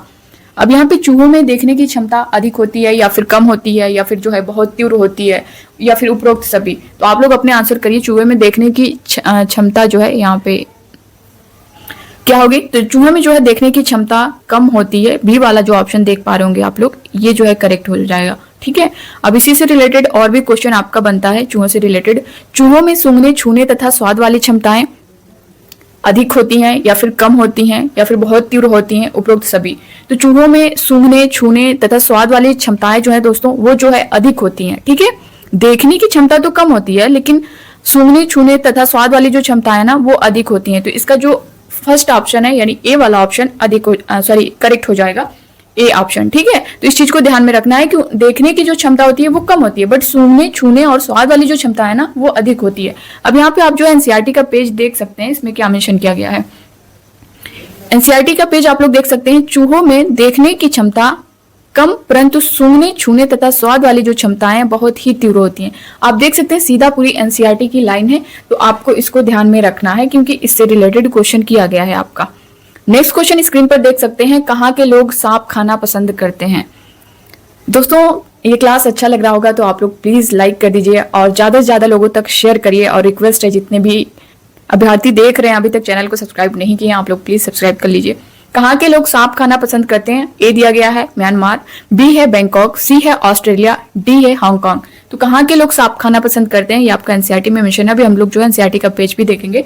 तो ये जो है हांगकांग के लोग जो है सांप खाना पसंद करते हैं। ऑप्शन डी जो है इसका करेक्ट हो जाएगा। इसी से रिलेटेड जो है एक और क्वेश्चन स्क्रीन पर देख सकते हैं, ये जो है पूछा भी गया है कई बार, लिंगोफेन किससे बनता है। ये एक प्रकार की डिश है जो किससे बनता है ये आपको बताना है। ऑप्शन ए दिया गया है मछली, बी है सांप, सी है नारियल, डी है इनमें से कोई नहीं। तो लिंगोफेन दोस्तों जो है वो किससे बनता है, वो सांप से बनता है। ये जो है एक प्रकार की डिश है जो किससे बनती है, सांप से बनती है। तो अब यहाँ पे जो है हम लोग एनसीईआरटी का पेज भी देखेंगे। आप स्क्रीन पर देख पा रहे होंगे, मैं हांगकांग में रहती हूँ। ध्यान दीजिएगा यहाँ पे एक एक लाइन पे, मैं हांगकांग में रहती हूँ, मुझे और मेरी माँ को सांप खाना बहुत पसंद है। ये लाइन आप देख पा रहे होंगे, मुझे और मेरी माँ को सांप खाना बहुत पसंद है। जब भी हमारी सांप खाने की इच्छा होती है तब हम पास के एक होटल में जाकर लिंगू फेन खाते हैं। जब भी हमें जो है हमारी जो है सांप खाने की इच्छा होती है, आप देख पा रहे होंगे एनसीईआरटी की लाइन, तब हम जो है पास के होटल में जाकर लिंगू फेन खाते हैं। ये जो है एक प्रकार की डिश है जो किससे बनती है, सांप से बनती है। तो आप लोग इसको ध्यान रखिएगा। ये कई बार क्वेश्चन जो है रिपीट हुआ है, पूछा गया। अगला क्वेश्चन आप लोग स्क्रीन पर देख पा रहे होंगे, नारियल के तेल में बनी समुद्र की मछली कहाँ के लोग खाते हैं। ये खाते होंगे, यहाँ पे जो है मिस्टेक हुआ है टाइपिंग में। तो नारियल के तेल में बनी समुद्र की मछली कहाँ के लोग जो है खाते हैं, ये आपको बताना है। फर्स्ट है यानी ए ऑप्शन दिया गया है गोवा, बी है केरल, सी है महाराष्ट्र, डी है उड़ीसा। तो नारियल के तेल में बनी समुद्र की मछली कहाँ के लोग खाते हैं, तो ये जो है गोवा के लोग खाते हैं। यानी ए वाला जो ऑप्शन है ना आपका, ये करेक्ट हो जाएगा, ए ऑप्शन। ठीक है, अब इसका जो डिटेल है ना हम लोग एनसीईआरटी के पेज में देखेंगे। स्क्रीन पर देख पा रहे होंगे, मैं कश्मीर में रहती हूँ। यहाँ पे दोस्तों आपका क्वेश्चन तो एक था, बट यहाँ पे बहुत सारे क्वेश्चन बनने वाले हैं, इस पॉइंट को आप लोग ध्यान दीजिएगा। मैं कश्मीर में रहती हूँ, सरसों के तेल में बनी मछली मुझे बहुत पसंद है। एक बार हम गोवा में गए थे, वहां हमने मछली खाई, पर स्वाद बहुत ही अलग था। माँ ने कहा, अरे ये तो नारियल के तेल में बनी समंदर की मछली है, स्वाद तो अलग होगा ही। तो आप देख सकते हैं, अगर नारियल के तेल में बनी समंदर की मछली पूछे तो आपका वहां पे गोवा हो जाएगा। ठीक है, जहां पे नारियल के तेल में बनी समुद्र की मछली का जिक्र हो, जहां पे ये क्वेश्चन दिखे, तो आपका वहां पे गोवा आंसर होगा। मगर वही क्वेश्चन अगर सरसों के तेल में आ जाए कि सरसों के तेल में बनी मछली जो है कहाँ के लोग खाते हैं, तो वो हो जाएगा कश्मीर। ठीक है, वो आपका कश्मीर हो जाएगा। यहाँ पे स्क्रीन पर देख पा रहे होंगे एनसीईआरटी की साफ लाइन है, मैं कश्मीर में रहती हूँ, सरसों के तेल में बनी मछली मुझे बहुत पसंद है। और जब अगर सरसों के तेल में पूछे तो आपका कश्मीर होगा, और जब नारियल के तेल में पूछे तो आपका केरल होगा। बस इतनी सी चीज के लिए जो है आप एक नंबर अपना खो देंगे, इस वजह से इस पॉइंट को आपको ध्यान में देना है। ठीक है, नेक्स्ट क्वेश्चन यहाँ पे देखेंगे, केरल में क्या पाया जाता है। अब यहाँ पे क्वेश्चन आपसे किया गया है कि केरल में क्या पाया जाता है। ए है नारियल, बी है टैपियोका, सी है ए बी दोनों, डी है केवल ए। तो केरल में क्या पाया जाता है ये आपको आंसर करना है। तो दोस्तों देखिए, केरल में ना नारियल और टैपियोका जो है दोनों पाया जाता है, इसलिए इसका जो करेक्ट आंसर होगा वो ए और बी दोनों होगा, यानी नारियल भी होगा और टैपियोका भी होगा। अगर ऑप्शन में मान लीजिए नारियल नहीं है तो सिर्फ टैपियोका होगा, अगर टैपियोका नहीं है तो सिर्फ नारियल होगा, बट अगर दोनों दिया गया है तो दोनों होगा। तो ऑप्शन सी इसका करेक्ट हो जाएगा। अब यहाँ पे एनसीईआरटी का जो पेज है आप लोग स्क्रीन पर देख सकते हैं, मैं केरल में रहता हूँ, मुझे सबसे अच्छी दो चीजें लगती हैं, वे चीजें मेरे घर के आंगन में ही उगती हैं, एक ऊपर ऊंचे पेड़ पर और दूसरी जमीन के नीचे। बस नारियल डली हुई किसी भी करी के साथ उबला हुआ टैपियोका मिल जाए तो क्या मजा आता है। तो आप देख सकते हैं कि मैं केरल में रहता हूँ, मुझे सबसे अच्छी दो चीजें लगती हैं, वो चीजें मेरे घर के आंगन में ही उगती हैं। एक ऊपर ऊंचे पेड़ पर, ऊपर ऊंचे पेड़ की बात करें तो यहाँ पे ये हो जाएगा नारियल हो जाएगा। वहीं दूसरी जमीन के नीचे की अगर बात करें, ये क्वेश्चन भी आपसे पूछ सकता है, ऊंचे पेड़ की बात करें तो आपका नारियल होगा, जमीन के नीचे की बात की जाए तो वहां पे टैपियोका हो जाएगा। तो ये है आपका टैपियोका और नारियल, जो कि कहाँ पे, केरल में। तो ये हो गया आपका। नेक्स्ट क्वेश्चन देखेंगे। अगला क्वेश्चन है, कौन सा पक्षी अपनी गर्दन पीछे तक घुमा सकता है। ऑप्शन ए दिया गया मैना, बी है कबूतर, सी है कौवा, डी है उल्लू। और ये बहुत इंपॉर्टेंट क्वेश्चन है, बहुत बार जो है ये रिपीट हुआ है, बहुत बार रिपीट हुआ है। और ये भी क्वेश्चन इस तरह से भी आता है कि कौन सा पक्षी है जो अपनी गर्दन को 360 डिग्री तक घुमा लेता है। तो आप लोग अपने आंसर बताइए, कौन सा पक्षी अपनी गर्दन पीछे तक घुमा सकता है और 360 डिग्री तक भी वो घुमा सकता है। तो वो कौन सा पक्षी है, आप यहाँ पे अपने आंसर करिए। तो वो है दोस्तों आपका उल्लू। ऑप्शन डी जो है ना ये करेक्ट हो जाएगा। इसी को दूसरी तरह भी पूछता है कि कौन सा पक्षी है जो अपनी गर्दन को झटके में अपनी गर्दन जो है इधर उधर करता है। तो उसका करेक्ट आंसर अगर इस तरह से पूछ दे तो उसका जो आंसर होगा वो मैना होगा। बट यहाँ पे पूछा गया है कि अपनी गर्दन पीछे तक घुमा सकता है या फिर इस तरह से 360 डिग्री घुमा सकता है, तो वो आपका उल्लू होगा। ठीक है, तो इसका जो करेक्ट आंसर है वो उल्लू है। इसका भी एनसीईआरटी में जो है हम लोग आंसर देखेंगे। अब देखिए ये वाला क्वेश्चन, कौन सा पक्षी अपनी गर्दन झटके से घुमाता है, ये भी क्वेश्चन आपसे पूछा गया है। तो ए है मैना, बी है कबूतर, सी है कौवा, डी है उल्लू। तो इसके बारे में मैंने बता ही दिया है, तो यहाँ पे आप लोग सीधा आंसर देख सकते हैं। इसका जो करेक्ट आंसर है वो है मैना। अब जो है यहाँ पे एनसीईआरटी का जो पेज है आप लोग देख पा रहे होंगे, इसमें क्या मेंशन किया गया है। क्या तुमने कभी ध्यान दिया है कि पक्षियों के उड़ने, चलने और गर्दन घुमाने के तरीके अलग अलग हैं? मैना जो है झटके से अपनी गर्दन आगे पीछे करती है। कौन? मैना। अगर झटके की बात हो कि कौन सा ऐसा पक्षी है जो अपनी गर्दन को झटके से घुमाता है, तो वहां मैना हो जाएगा। उल्लू तो अपनी गर्दन पीछे तक घुमा सकता है, क्या तुम भी ऐसा कर सकते हो? तो उल्लू जो है अपनी गर्दन उठा गया है। बांस से बने पुल जो है वो भारत के किस राज्य में पाए जाते हैं? केरल में, या फिर असम में, या फिर जो है जम्मू कश्मीर में, या फिर राजस्थान में? तो बांस से बने पुल जो है वो भारत के किस राज्य में पाए जाते हैं? तो वो असम में पाए जाते हैं। अभी जो इसका डिटेल है हम लोग जो है एनसीईआरटी से भी देखेंगे। असम इसका जो है करेक्ट आंसर हो जाएगा। अब यहाँ पे देख सकते हैं, ये जो है एनसीईआरटी का पेज है, बांस से बना पुल, यहाँ पे देख पा रहे होंगे बांस से बना पुल, और ये आपका असम दिया गया है। ये एनसीईआरटी का पेज है। अब यहाँ पे इससे रिलेटेड जो पूरा डिटेल दिया गया है देख सकते हैं। हमारे यहाँ बारिश बहुत होती है, कभी कभी तो चारों तरफ घुटनों तक पानी भर जाता है, फिर भी हम स्कूल जाने से नहीं रुकते। एक हाथ में किताबें उठाते और दूसरे हाथ में बांस को पकड़ते हैं। हम जल्दी जल्दी बांस और रस्सी से बना पुल पार कर जाते हैं। तो ये बांस से बने पुल कहाँ पाए जाते हैं? तो असम में पाए जाते हैं। यहाँ पे बारिश जो है बहुत होती है। इस तरह का अभी आपको ऑप्शन में दे सकता है, ठीक है। तो ये हुआ आपका इससे रिलेटेड जो क्वेश्चन पूछ सकता है। अब यहाँ से पूछेगा तो आप जो है कंफ्यूज नहीं होंगे। ट्राली क्या है? ये दोस्तों जब आपका ऑनलाइन क्वेश्चन ऑनलाइन एग्जाम हो रहा था सीटेट का, जो 23-24 शिफ्टों में हुआ है, इसमें जो है आपका क्वेश्चन कई बार ये पूछा गया है। तो ट्राली क्या है? लकड़ी से बना झूला है, या फिर लकड़ी की बनी नाव है, या फिर लोहे से बना झूला है, या फिर सामान ले जाने वाला है? तो ट्राली क्या है? आप लोग भी अपने आंसर करिए। ट्राली क्या है ये आपको बताना है। तो दोस्तों ये जो है लकड़ी से बना झूला है, ठीक है। ट्राली जो है ये लकड़ी से बना झूला है। तो ऑप्शन ए आप देख पा रहे होंगे, ये करेक्ट हो जाएगा। ट्राली जो है ये लकड़ी से बना झूला है। अब यहाँ पे ट्राली का उपयोग कहाँ के लोग करते हैं? तो दोस्तों ये जो है ट्राली का उपयोग जो है लद्दाख के लोग करते हैं। ऑप्शन फर्स्ट जो है इसका करेक्ट आंसर हो जाएगा। अब यहाँ पे आप एनसीईआरटी का जो पेज है देख सकते हैं, इसमें क्या कुछ मेंशन किया गया है ट्राली को लेकर के। ये लद्दाख है, और ये ट्राली आप देख सकते हैं यहाँ पे, ये यहाँ पे देख पा रहे होंगे, ये लकड़ी से बना है। स्कूल पहुंचने के लिए हमें रोज नदी पार करनी होती है। खूब चौड़ी और गहरी नदी, नदी के पार जाते हुए मजबूत लोहे की रस्सी होती है। यह दोनों तरफ से भारी पत्थरों या पेड़ों से कसकर बंधी होती है। ट्राली लकड़ी से बना झूला देख सकते हैं। ट्राली जो है वो लकड़ी से बना झूला पुली की मदद से इस रस्सी पर सरकती है। हम 4-5 बच्चे एक साथ ट्राली में बैठ जाते हैं और पहुंच जाते हैं नदी के उस पार। तो ट्राली का है क्या है? ये जो है लकड़ी से बना झूला है, और ये कहाँ पाया जाता है? लद्दाख में पाया जाता है। इतना ही पूछेगा, और इससे ज्यादा आपका क्वेश्चन इसमें और नहीं बना सकता है। बस ये पूछ सकता है कि ट्राली जो है ये किससे बना है, क्या है, झूला है या फिर नाव है? तो ये जो है झूला है। और कहाँ के लोग? लद्दाख के लोग जो है यहाँ पे आप देख सकते हैं। नेक्स्ट क्वेश्चन देखते हैं। वल्लम क्या है? ये भी क्वेश्चन आपसे बहुत बार पूछा गया है कि वल्लम क्या है। लकड़ी का बना झूला है, या फिर लकड़ी का पुल है, या फिर जो है लोहे का बना झूला है, या लकड़ी की बनी छोटी नाव है? तो वल्लम जो है दोस्तों ये लकड़ी की बनी छोटी नाव है। इसमें आप लोग कंफ्यूज हो जाएंगे, कई क्वेश्चन है इस टाइप से। तो अगर जो है जैसा कि लकड़ी की बनी छोटी नाव, लकड़ी से बना झूला की बात आए तो वो आपका लद्दाख है। लकड़ी की बनी छोटी नाव की बात हो तो वो क्या है? वल्लम है। वल्लम जो है क्या है? वो लकड़ी की बनी छोटी नाव है। तो ये यहाँ पे वल्लम का प्रयोग किस राज्य में किया जाता है? तो वल्लम का जो प्रयोग है दोस्तों जम्मू कश्मीर में, या फिर केरल में, या फिर कर्नाटक में, या फिर असम में। आप लोग भी अपने आंसर करते रहिएगा, जिनको भी आंसर पता होगा, जिनको नहीं पता होगा मैं यहाँ पे बताते हुए चल रही हूँ। वल्लम का प्रयोग जो है केरल राज्य के लोग करते हैं। ये सेकेंड वाला जो ऑप्शन है, बी ऑप्शन, ये करेक्ट हो जाएगा, ठीक है। बी वाला ऑप्शन इसका करेक्ट हो जाएगा। ये क्या है? छोटी लकड़ी की बनी छोटी नाव होती है, और ये इसका यूज जो है केरल के लोग करते हैं। यहाँ पे देख सकते हैं केरल, ये नाव देख पा रहे होंगे, लकड़ी की बनी छोटी नाव, जिसका नाम है, क्या नाम है? वल्लम। यहाँ पे आप देख भी सकते हैं वल्लम। केरल के कुछ भागों में बच्चे पानी को पार करने के लिए वल्लम यानी लकड़ी की बनी छोटी नाव में बैठकर स्कूल तक पहुंचते हैं।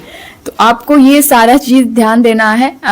लकड़ी से बनी छोटी नाव, लकड़ी से बना झूला कहाँ के लोग यूज करते हैं, ये सारी चीजें यहाँ पे कंफ्यूज नहीं होना है। अब यहाँ पे नेक्स्ट क्वेश्चन स्क्रीन पर देख सकते हैं, जुगाड़ क्या है? तो जुगाड़ क्या है? नाव है, या फिर पुल है, गाड़ी है, झूला है?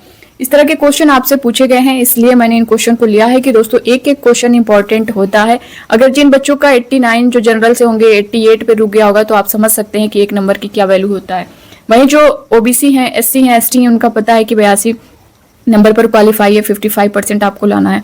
अगर उनके 81 हैं, 80 हैं, तो फिर आप समझ सकते हैं कि 1-2 नंबर से वो जो है फिर से एग्जाम में बैठेंगे, फिर से तैयारी करेंगे, फिर से नए नए क्वेश्चन को देखेंगे। तो यहाँ पे आपके लिए एक एक क्वेश्चन बहुत इंपॉर्टेंट है। जुगाड़ क्या है? जुगाड़ एक नाव है या फिर पुल है या फिर गाड़ी है या फिर झूला है।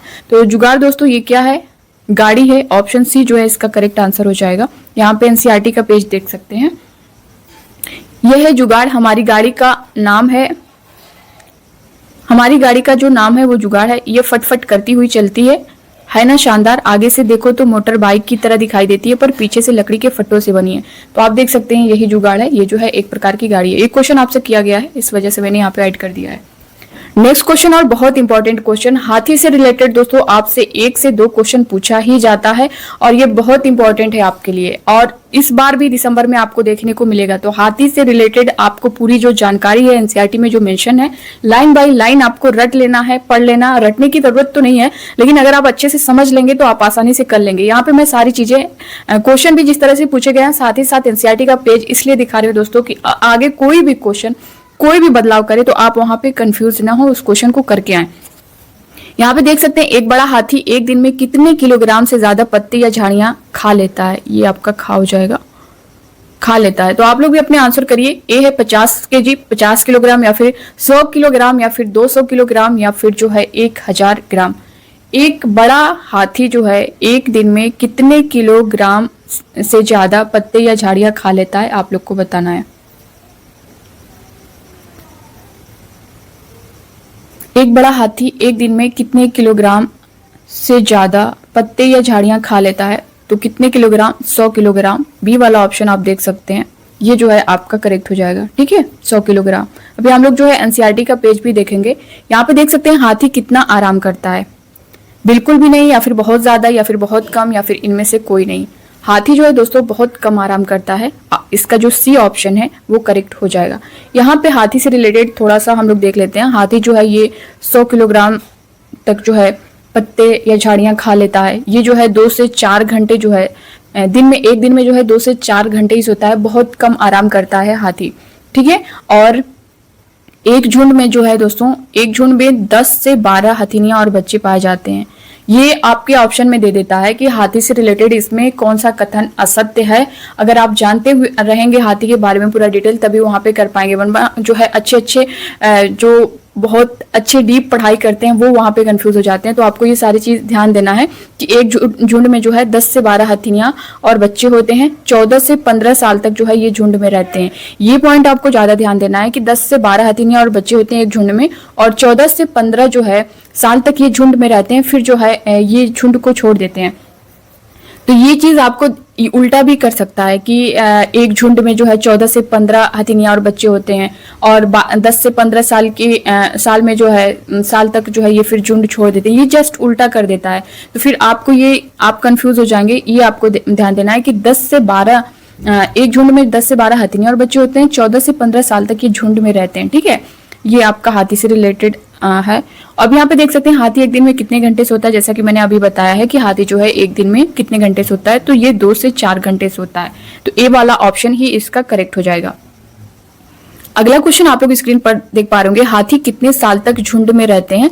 तो अभी मैंने बताया दोस्तों हाथी कितने साल तक झुंड में रहते हैं।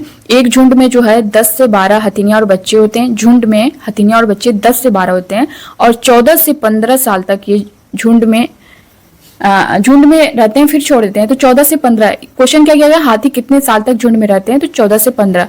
14 से 15 आप किस ऑप्शन में देख पा रहे होंगे? ऑप्शन डी में देख सकते हैं, यहाँ पे दिया गया है।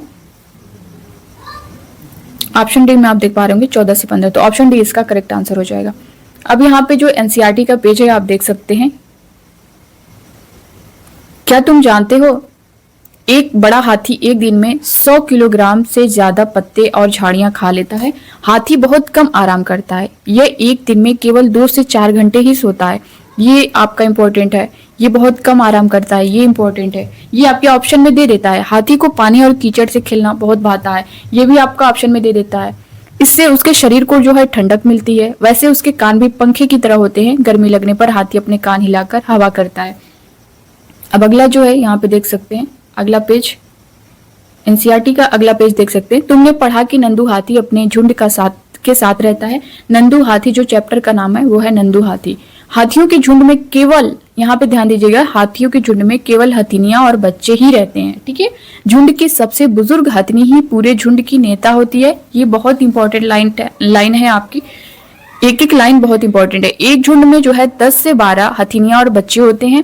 हाथी 14 से 15 साल तक ही इस झुंड में रहते हैं, फिर वे झुंड छोड़ देते हैं और अकेले रहते हैं। नंदू भी जब 14 से 15 साल तक का हो जाएगा तो अपना झुंड छोड़ देगा।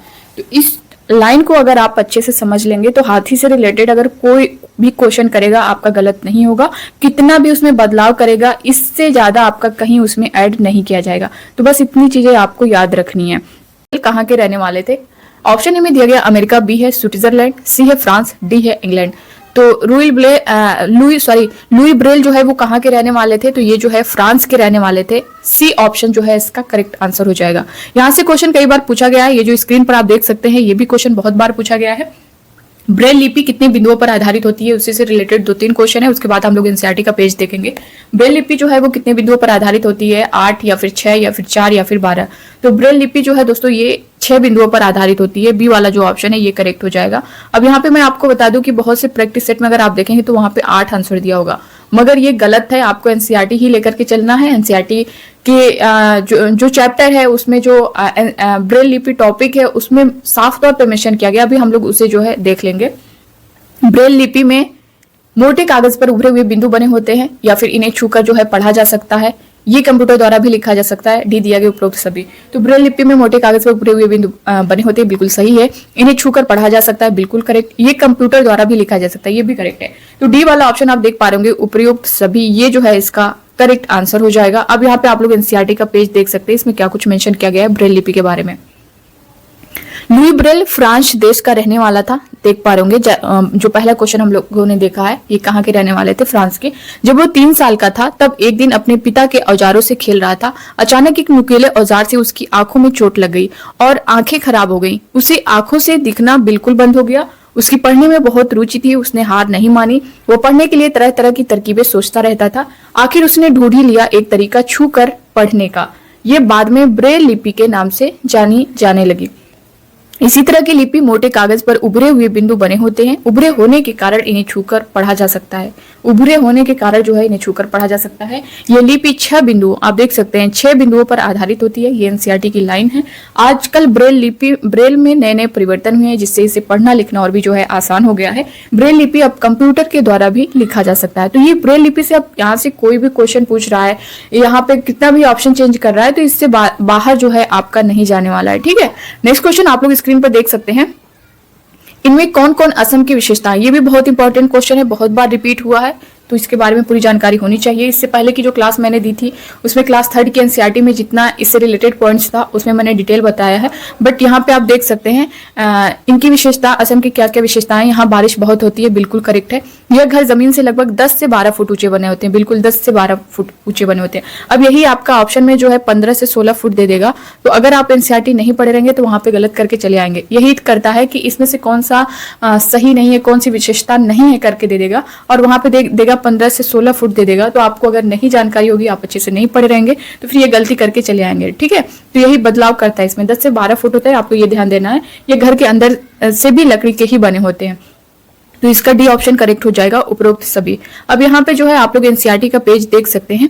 मैं असम के मोलन गांव से आया हूँ। हमारे यहाँ बहुत बारिश होती है, इसलिए हमारे घर जमीन से लगभग 10 से 12 फुट ऊंचे, आप देख सकते हैं 10 से 12 फुट यहाँ पे एनसीईआरटी की लाइन है, होते हैं। इन्हें मजबूत बांस के खंभों पर बनाते हैं। ये घर अंदर से भी लकड़ी के ही बने होते हैं। आप देख सकते हैं ये बांस के खंभों पे बने होते हैं और ये पूरा जो घर होता है ये लकड़ी का ही बना होता है। तो ये कहाँ की असम की जो विशेषताएं हैं, वहाँ के घरों की जो विशेषताएं हैं वो यही है। अब इससे रिलेटेड क्वेश्चन आएगा तो आपका गलत नहीं होना चाहिए। अगला क्वेश्चन आप लोग देख सकते हैं, मनाली में घर बने होते हैं, किसके बने होते हैं? ऑप्शन फर्स्ट दिया गया ईंट का, या फिर पत्थर के, या फिर लकड़ी के, या फिर बी सी दोनों, यानी पत्थर और लकड़ी के दोनों। तो मनाली में जो घर बने होते हैं दोस्तों वो पत्थर और लकड़ी दोनों के बने होते हैं। तो इसका डी ऑप्शन है, बी सी दोनों करेक्ट हो जाएगा। अब यहाँ पे एनसीईआरटी का जो पेज है आप देख सकते हैं। मैं मनाली से आई हूँ जो एक पहाड़ी इलाका है। हमारे यहाँ भी बारिश बहुत होती है और बर्फ भी पड़ती है। आप देख सकते हैं यहाँ पे जब ठंड ज्यादा हो जाती है तब धूप में बैठना अच्छा लगता है। हमारे मकान पत्थर या लकड़ी से बनते हैं, देख पा रहे होंगे पत्थर या लकड़ी से बनते हैं। तो इसका ऑप्शन जो है पत्थर, लकड़ी, बी और सी दोनों करेक्ट हो जाएगा। अगला क्वेश्चन आप लोग देख पा रहे होंगे, और दोस्तों आपसे यही रिक्वेस्ट करूंगी इस क्लास को ज़्यादा से ज़्यादा लोगों तक शेयर करें, अपने फ्रेंड्स को, अपने व्हाट्सएप ग्रुप, टेलीग्राम ग्रुप, जहाँ जहाँ पर आप ऐड होंगे हर जगह शेयर कर दें, ज़्यादा से ज़्यादा लोगों को जोड़ लें। इनमें से कौन राजस्थान के घर की विशेषता है ये आपको बताना है। ऑप्शन ए में दिया गया घरों की दीवारें बहुत मोटी होती हैं, बिल्कुल करेक्ट है। यहाँ बारिश बहुत कम होती है, ये भी करेक्ट है। छतें कटीली झाड़ियों की बनी होती है, ये भी करेक्ट है। तो इसका जो डी ऑप्शन है इनमें से सभी ये करेक्ट हो जाएगा। जो राजस्थान के घर की विशेषता है इनमें से तीनों है, तो डी करेक्ट हो जाएगा। अब यहाँ पे जो एनसीईआरटी की लाइन है, मैं राजस्थान के एक गांव से आया हूँ, हमारे यहाँ बारिश बहुत कम होती है।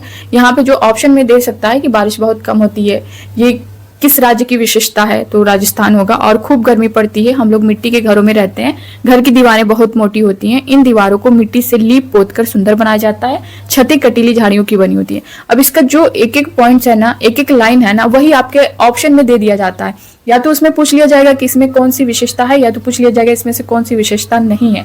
तो आप अच्छे से डिटेल पढ़े रहेंगे तभी उसका आंसर कर पाएंगे।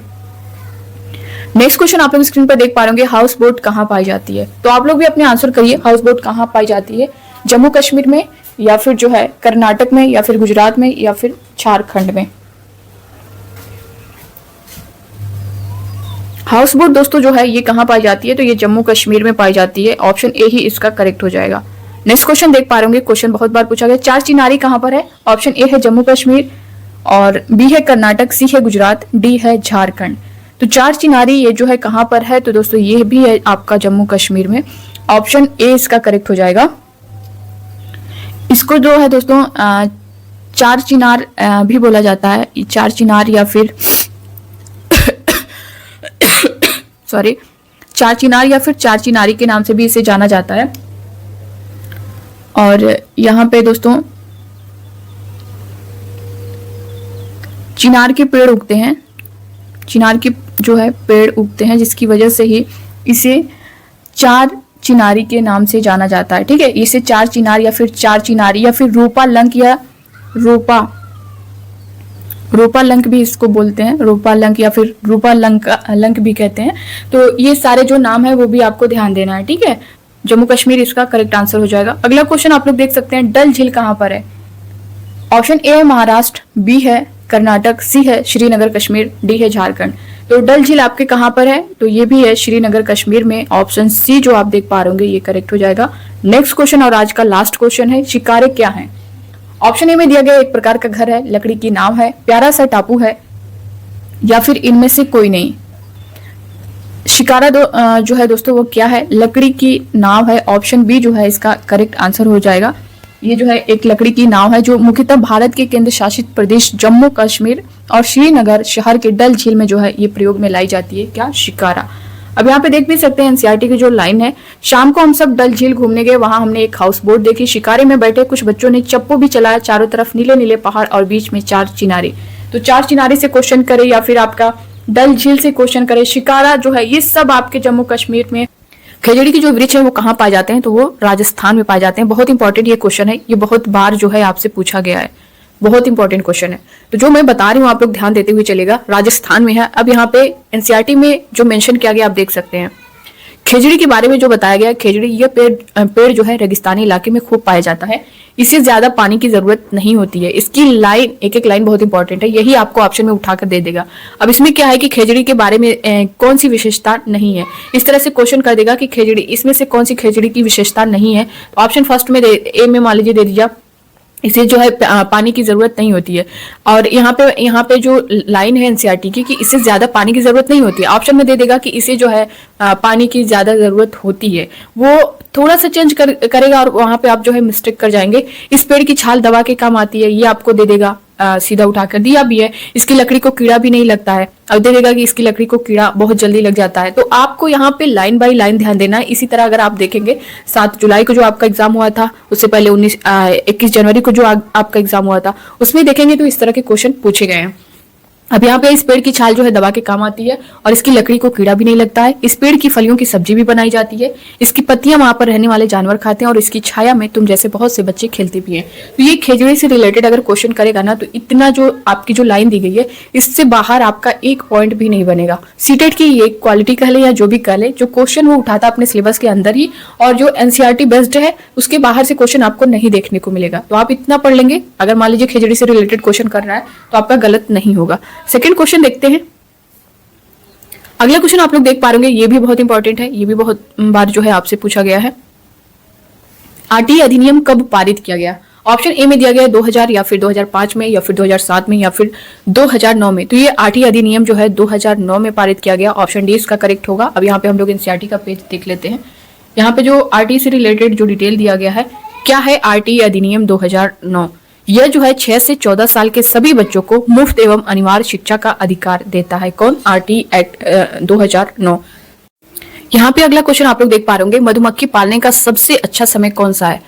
मधुमक्खी का पालने का जो अच्छा समय है वो कौन सा, ये पूछा गया। ये क्वेश्चन बहुत बार रिपीट हुआ है। अगर जो आपका ऑनलाइन एग्जाम हुआ था 23-24 शिफ्टों में, उसमें भी अगर आप देखेंगे, इसमें भी अभी, और मधुमक्खी से रिलेटेड अभी आपका जो 7 जुलाई 21 जनवरी को जो आपका एग्जाम हुआ था, उसमें भी मधुमक्खी से क्वेश्चन पूछा गया है। उसके बारे में मैंने एक वीडियो 4-5 मिनट की वीडियो होगी, उसके बारे में मैंने पूरा डिटेल उस क्वेश्चन को भी लिया है और उसके बारे में पूरा डिटेल बताया भी है। तो यहाँ पे आप देख सकते हैं मधुमक्खी पालने का सबसे अच्छा जो तरीका है वो अक्टूबर से दिसंबर है, या फिर अक्टूबर से नवंबर है, या फिर दिसंबर से जनवरी, या फिर जनवरी से मार्च है। तो मधुमक्खी पालने का जो सबसे अच्छा तरीका है ना, वो अक्टूबर से दिसंबर है। फर्स्ट वाला जो ऑप्शन है यही आपका करेक्ट हो जाएगा, अक्टूबर से दिसंबर। ठीक है, ए वाला ऑप्शन जो है करेक्ट हो जाएगा। अभी जो है हम इससे रिलेटेड पूरी जानकारी लेंगे मधुमक्खी से। शहद के लिए फूलों का रस ढूंढती हैं, नर मधुमक्खी ढूंढती हैं या फिर मादा मधुमक्खी या फिर काम करने वाली मधुमक्खी या फिर इनमें से सभी? तो शहद के लिए फूलों का रस जो ढूंढती है ना, वो काम करने वाली मधुमक्खियां ढूंढती हैं। सी वाला जो ऑप्शन है इसका करेक्ट हो जाएगा। यहाँ पे जो अगला आप देख सकते हैं जो एनसीईआरटी का पेज है, मैंने सोचा कि मैंने ये भी काम कर लूं, तब मैंने गांव में मधुमक्खी पालने के लिए एक सरकारी कोर्स भी भाग लिया। कोर्स में भाग लेने वालों में अकेली लड़की थी। ट्रेनिंग में मुझे पता चला कि अक्टूबर से दिसंबर तक का समय मधुमक्खियों के अंडे देने का होता है। मधुमक्खी पालन शुरू करने का सबसे अच्छा समय जो होता है यही होता है। कौन सा? अक्टूबर से दिसंबर का। और यही क्वेश्चन आपसे पूछा गया था और ये क्वेश्चन बहुत बार रिपीट भी हुआ है। और इससे रिलेटेड जो है आपको पूरी जानकारी लेना यहाँ पे दोस्तों बहुत ज़रूरी है। यहाँ पे मैं आपको बता दूं कि जो हर क्षेत्र में अगर आप देखेंगे तो मधुमक्खी से रिलेटेड यहाँ पे आप पॉइंट्स को नोट कर सकते हैं। हर छत्ते में जो है एक रानी मक्खी होती है, हर छत्ते में जो है एक रानी मक्खी होती है और छत्ते में कुछ नर मक्खी भी होती हैं। छत्ते में बहुत सारे काम करने वाली मक्खियां भी होती हैं। ये दिन भर जो है काम करती हैं। जो काम करने वाली मक्खियां होती हैं वो दिन भर काम करती हैं। शहद के लिए फूलों का रस भी वही ढूंढती हैं जो अभी आपने क्वेश्चन में देखा होगा।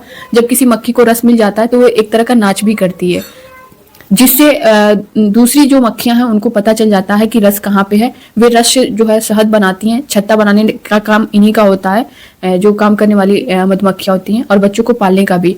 ये ना हो तो छत्ता नहीं बनेगा और नहीं शहद इकट्ठा होगा।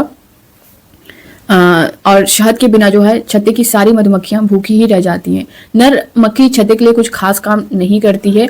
और यहाँ पे ये था आपके नर मक्खी को लेकर के, मादा मधुमक्खियों को लेकर के, और जो काम करने वाली है। साथ ही दोस्तों यहाँ पे जो आपके मधुमक्खियों की तरह जो है चींटियां भी मिलजुल कर ही रहती हैं। यहाँ पे पूछा जाता है समूह के बारे में कि कई बार ऐसे क्वेश्चन किया जाता है कि इनमें से कौन से जो है समूह में नहीं रहते हैं।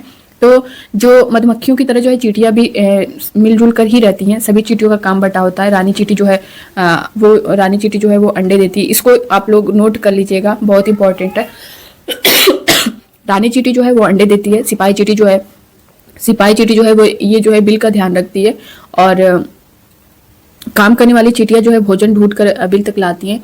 और दीमक ततैया जो इस तरह समूह में रहते हैं, अगर दीमक की बात कर लें या फिर ततैया की बात कर लें, मधुमक्खी है, ये सब जो है यहाँ पे ये सब समूह में रहने वाले हैं। इसमें से कोई एक ऑप्शन अलग दे देगा कि इसमें से कौन से समूह में नहीं रहते हैं। तो आपको ये एनसीईआरटी की पूरी लाइन है, दीमक ततैया। अभी हम लोग उसे भी देख लेंगे यहाँ पे। फिलहाल अगला क्वेश्चन आप लोग देख पा रहे होंगे, कौन सी चींटी बिल का ध्यान रखती है? तो अभी मैंने आपको बताया है चींटियों से रिलेटेड, मधुमक्खियों से रिलेटेड पूरा डिटेल। तो आप लोग अपने आंसर करिएगा, कौन सी चींटी जो है बिल का ध्यान रखती है? रानी चींटी ध्यान रखती है, या फिर सिपाही चींटी, या फिर काम करने वाली चींटियां, उपरोक्त सभी? तो कौन सी? सिपाही चींटी जो है बिल का ध्यान रखती है। तो बी वाला जो ऑप्शन है ना, ये आपका करेक्ट हो जाएगा। नेक्स्ट क्वेश्चन देखेंगे, इनमें से कौन समूह में नहीं रहते हैं? देखिए क्वेश्चन पूछ दिया और ये क्वेश्चन बहुत बार पूछा भी गया है आपसे। तो मधुमक्खी आपने देखा ये समूह में रहती हैं, दीमक भी रहते हैं, ततैया भी रहती है, मकड़ी जो है समूह में नहीं रहती है। तो आपका यही ऑप्शन करेक्ट हो जाएगा, ऑप्शन डी, क्योंकि इसमें नहीं ही पूछा है। जो नहीं पूछा है तो नहीं ही बताना है, तो मकड़ी करेक्ट हो जाएगा। अगला क्वेश्चन देखेंगे। यहाँ पे देख सकते हैं एनसीईआरटी की जो लाइन है, मधुमक्खियों की तरह चींटियां भी जो है मिलजुल कर रहती हैं, सभी चींटियों का काम बटा होता है, रानी चींटियां जो है अंडे देती है। बहुत इंपॉर्टेंट है दोस्तों ये लाइन, आप लोग कहीं नोट कर सकते हैं। सिपाही चींटी जो है बिल का ध्यान रखती हैं और काम करने वाली चींटियां भोजन ढूंढकर बिल तक लाती हैं। दीमक और ततैया भी इसी तरह से समूह में रहते हैं। नेक्स्ट क्वेश्चन देखेंगे। अगला क्वेश्चन आप लोग देख पा रहे होंगे, ढोकला चटनी नींबू वाले चावल कहाँ के लोग खाते हैं। ये भी क्वेश्चन आपसे पूछा गया है और क्वेश्चन आपके सीटेट में प्रीवियस ईयर क्वेश्चन जो है ना बहुत इंपॉर्टेंट है और बहुत बार रिपीट हुए हैं। और अगर आप 7 जुलाई का जो क्वेश्चन मैंने सॉल्व कराया है उसको भी देख लीजिए, 21 जनवरी का जो पेपर है उसको भी मैंने सॉल्व करवाया। जो प्रीवियस ईयर जितने क्वेश्चन है आप लोग जितना सॉल्व करेंगे ना आपका कॉन्फिडेंस और बढ़ेगा। तो ढोकला चटनी नींबू वाले चावल कहाँ के लोग खाते हैं, तो ये गुजरात के लोग खाते हैं। ऑप्शन फर्स्ट ही इसमें करेक्ट हो जाएगा। इस क्लास को ज्यादा से ज्यादा लोगों तक शेयर करिए दोस्तों, ज्यादा से ज्यादा लोग जुड़े। मलयालम में वलियम्मा किसे कहते हैं, माँ की माँ को या फिर माँ की बड़ी बहन को या फिर पिता की बड़ी बहन को या फिर पिता की माँ को। तो मलयालम में जो वलियम्मा है ना वो माँ की बड़ी बहन को कहते हैं। अगर यही अम्मू माँ पूछे तो माँ की माँ को जो है अम्मू माँ कहते हैं, वलियम्मा पूछा है तो वो माँ की बड़ी बहन को कहेंगे। यहाँ पे वो भी क्वेश्चन आप देख सकते हैं। मलयालम में अम्मू माँ किसे कहते हैं, तो अम्मू माँ जो कहते हैं वो माँ की माँ को जो है अम्मू माँ कहते हैं, वलियम्मा माँ की बड़ी बहन को कहते हैं। तो इसमें ए जो है करेक्ट हो जाएगा। ये भी क्वेश्चन आपसे पूछा गया है। अगला क्वेश्चन देख सकते हैं यहाँ पे उससे रिलेटेड एनसीईआरटी का पेज भी देख पा रहे होंगे।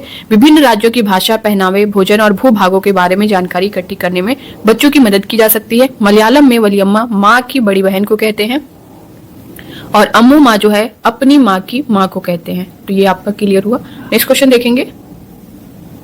अगला क्वेश्चन आप लोग देख पा रहे होंगे, केरल में उपयोग की जाने वाली फेरी क्या है। केरल में उपयोग की जाने वाली फेरी क्या है ये आपको बताना है। नाव है या फिर झूला या फिर गाड़ी या फिर पुल है। तो केरल में उपयोग की जाने वाली फेरी जो है वो क्या है, नाव है। तो ऑप्शन ए जो है इसका करेक्ट हो जाएगा। इस तरह से दोस्तों जो आपने वल्लम क्या है एक प्रकार का क्या है, तो वल्लम से रिलेटेड क्वेश्चन किया जाता है, फेरी से रिलेटेड क्वेश्चन किया जाता है, वहीं झूले से रिलेटेड क्वेश्चन किया जाता है। तो इस सब के बारे में इससे पहले की क्लास जिन लोगों ने देखी होगी उनको पता होगा और जिन लोगों ने नहीं देखी आप लोग जरूर देख लीजिएगा। यहाँ पे देख सकते हैं ये एक प्रकार की क्या है, नाव है। अभी मैं ये सोच ही रही थी कि पानी के पार कैसे जाएंगे, तभी एक बड़ी सी नाव किनारे पर रुकी। अम्मा बोली लो फेरी आ गई। फेरी में से बहुत सारे लोग उतरे, स्कूल के बच्चे, औरतें, आदमी सभी अपना अपना सामान लिए थे। अम्मा ने बताया कि वहां पर पानी की दूसरी तरफ जाने के लिए केवल फेरी का ही देख पा रहे कर्णम मलेश्वरी कहाँ की रहने वाली है। ये क्वेश्चन बहुत बार आपसे पूछा गया है। ऑप्शन फर्स्ट में दिया गया है केरल, बी है कर्नाटक, सी है आंध्र प्रदेश, डी है गुजरात। तो कर्णम मलेश्वरी जो है वो कहाँ की रहने वाली है, वो आंध्र प्रदेश की रहने वाली है। इनके बारे में अभी पूरा डिटेल हम लोग एनसीईआरटी की पेज पर देखेंगे। कर्णम मलेश्वरी एक बार में कितने किलोग्राम वजन उठा लेती हैं, 100 किलोग्राम या फिर 120 किलोग्राम या फिर 130 या फिर 150 किलोग्राम। तो ये जो है 130 किलोग्राम का वजन जो है एक बार में उठा लेती हैं। ठीक है, तो ऑप्शन सी जो है इसका करेक्ट आंसर हो जाएगा। अगला क्वेश्चन है, कर्णम मलेश्वरी ने भारत के बाहर कितने मेडल जीते हैं। तो इन्होंने कितने मेडल जीते हैं, 29 मेडल इन्होंने भारत के बाहर जीते हैं। तो ऑप्शन बी करेक्ट हो जाएगा। अब यहाँ पे एनसीईआरटी का पेज देख सकते हैं, इसमें जो लाइन बताई गई इनके बारे में दोस्तों, इससे बाहर आपका क्वेश्चन नहीं पूछा जाएगा। सिर्फ आपको इतना ही याद रखना है। क्या तुमने अखबार में इनके बारे में पढ़ा है, कर्णम मलेश्वरी एक वेट लिफ्टर है। ये भी ऑप्शन में दे देता है, क्या वे एक लिफ्टर है या वेट लिफ्टर की जगह कुछ अदर दे देगा। तो आपको ये ध्यान देना है, ये क्या है, एक वेट लिफ्टर है। ये आंध्र प्रदेश की रहने वाली है। इनके पापा पुलिस में हवलदार हैं। जब ये 12 साल की थी तभी से वजन उठाने का अभ्यास करने लगी थी। अब ऑप्शन में क्या कर देगा, दे देगा कि जब ये 15 साल की थी तभी से वजन उठाना स्टार्ट किया। तो ये ध्यान दीजिएगा, जब ये 12 साल की थी तभी से उन्होंने वजन उठाने का अभ्यास करने लगी थी। अब वे एक बार में 130 किलोग्राम तक वजन उठा लेती हैं। कितना, 130 किलोग्राम तक। कर्णम ने भारत के बाहर 29 मेडल जीते हैं। उनकी 4 बहनें भी रोज वजन उठाने का अभ्यास करती हैं। तो ये जो इनसे रिलेटेड पॉइंट्स यहाँ पे लाइन बाय लाइन दिया है ना, इससे बाहर आपका क्वेश्चन नहीं जाएगा। अगर यहाँ से क्वेश्चन उठाता है, ये क्वेश्चन यहाँ से उठाया भी गया, बहुत बार पूछा गया है, तो ये आपके लिए बहुत इंपॉर्टेंट है। अगला क्वेश्चन आप लोग देख पा रहे, फूलों की घाटी कहाँ स्थित है। फूलों की घाटी जो है वो कहाँ स्थित है, उत्तराखंड में या फिर झारखंड में या फिर पश्चिम बंगाल में या फिर मध्य प्रदेश में। तो फूलों की घाटी जो है वो दोस्तों उत्तराखंड में स्थित है। ऑप्शन ए जो है यही हमारा करेक्ट हो जाएगा। अगला क्वेश्चन देखेंगे, मधुबनी चित्रकारी कहाँ की जाती है। ये बहुत इंपॉर्टेंट है, बहुत बार पूछा गया है आपका। मधुबनी से चित्र मधुबनी से आपका क्वेश्चन कई बार पूछा गया है प्रीवियस ईयर में भी, तो ये इंपॉर्टेंट है।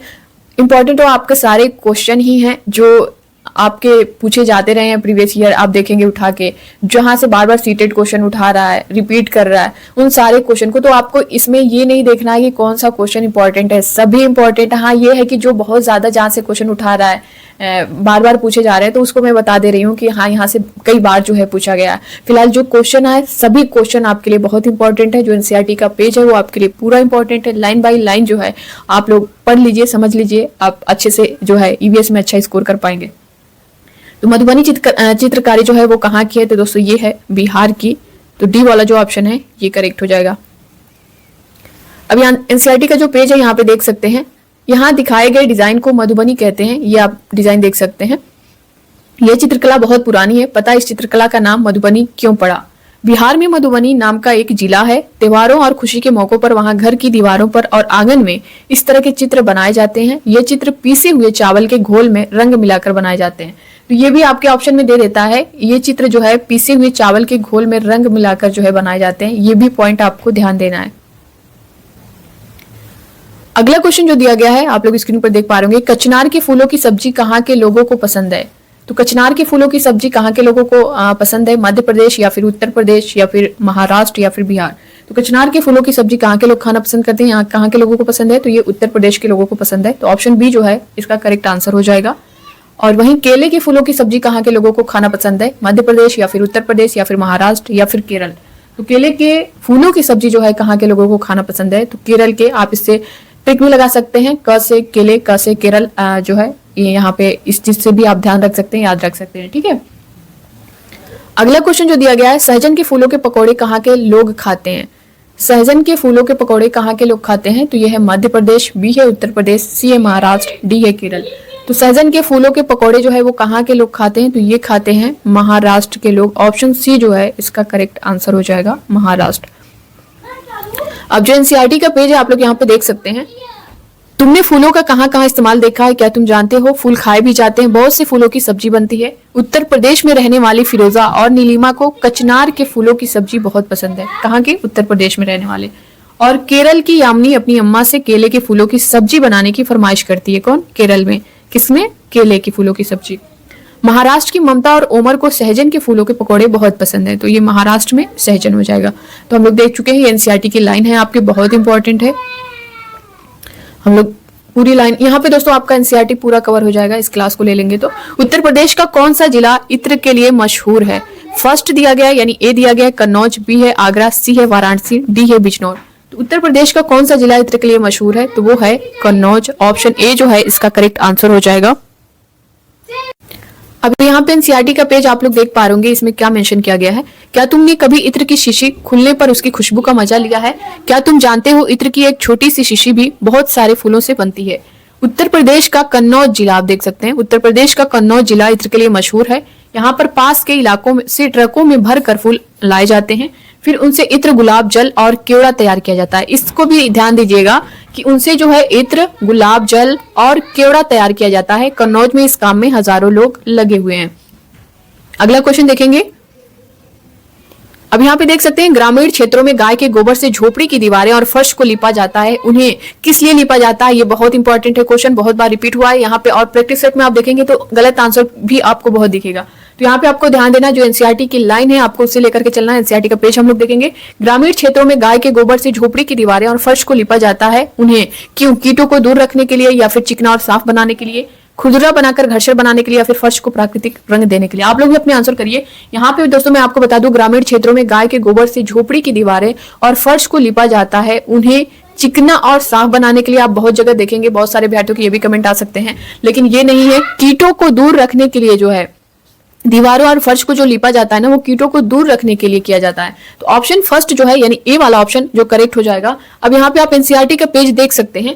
हम आसपास के घरों से गोबर ले आए, अम्मा ने उसे मिट्टी में मिलाया और जमीन पर लिपाई की, बिल्कुल वैसे ही जैसे वे पुराने घर में करती थी। अम्मा कहती थी इससे मिट्टी में कीड़ा नहीं लगता है। देख सकते हैं आप एनसीईआरटी की पूरी लाइन है कि इसमें ऐसा करने से जो है मिट्टी में कीड़ा नहीं लगता है।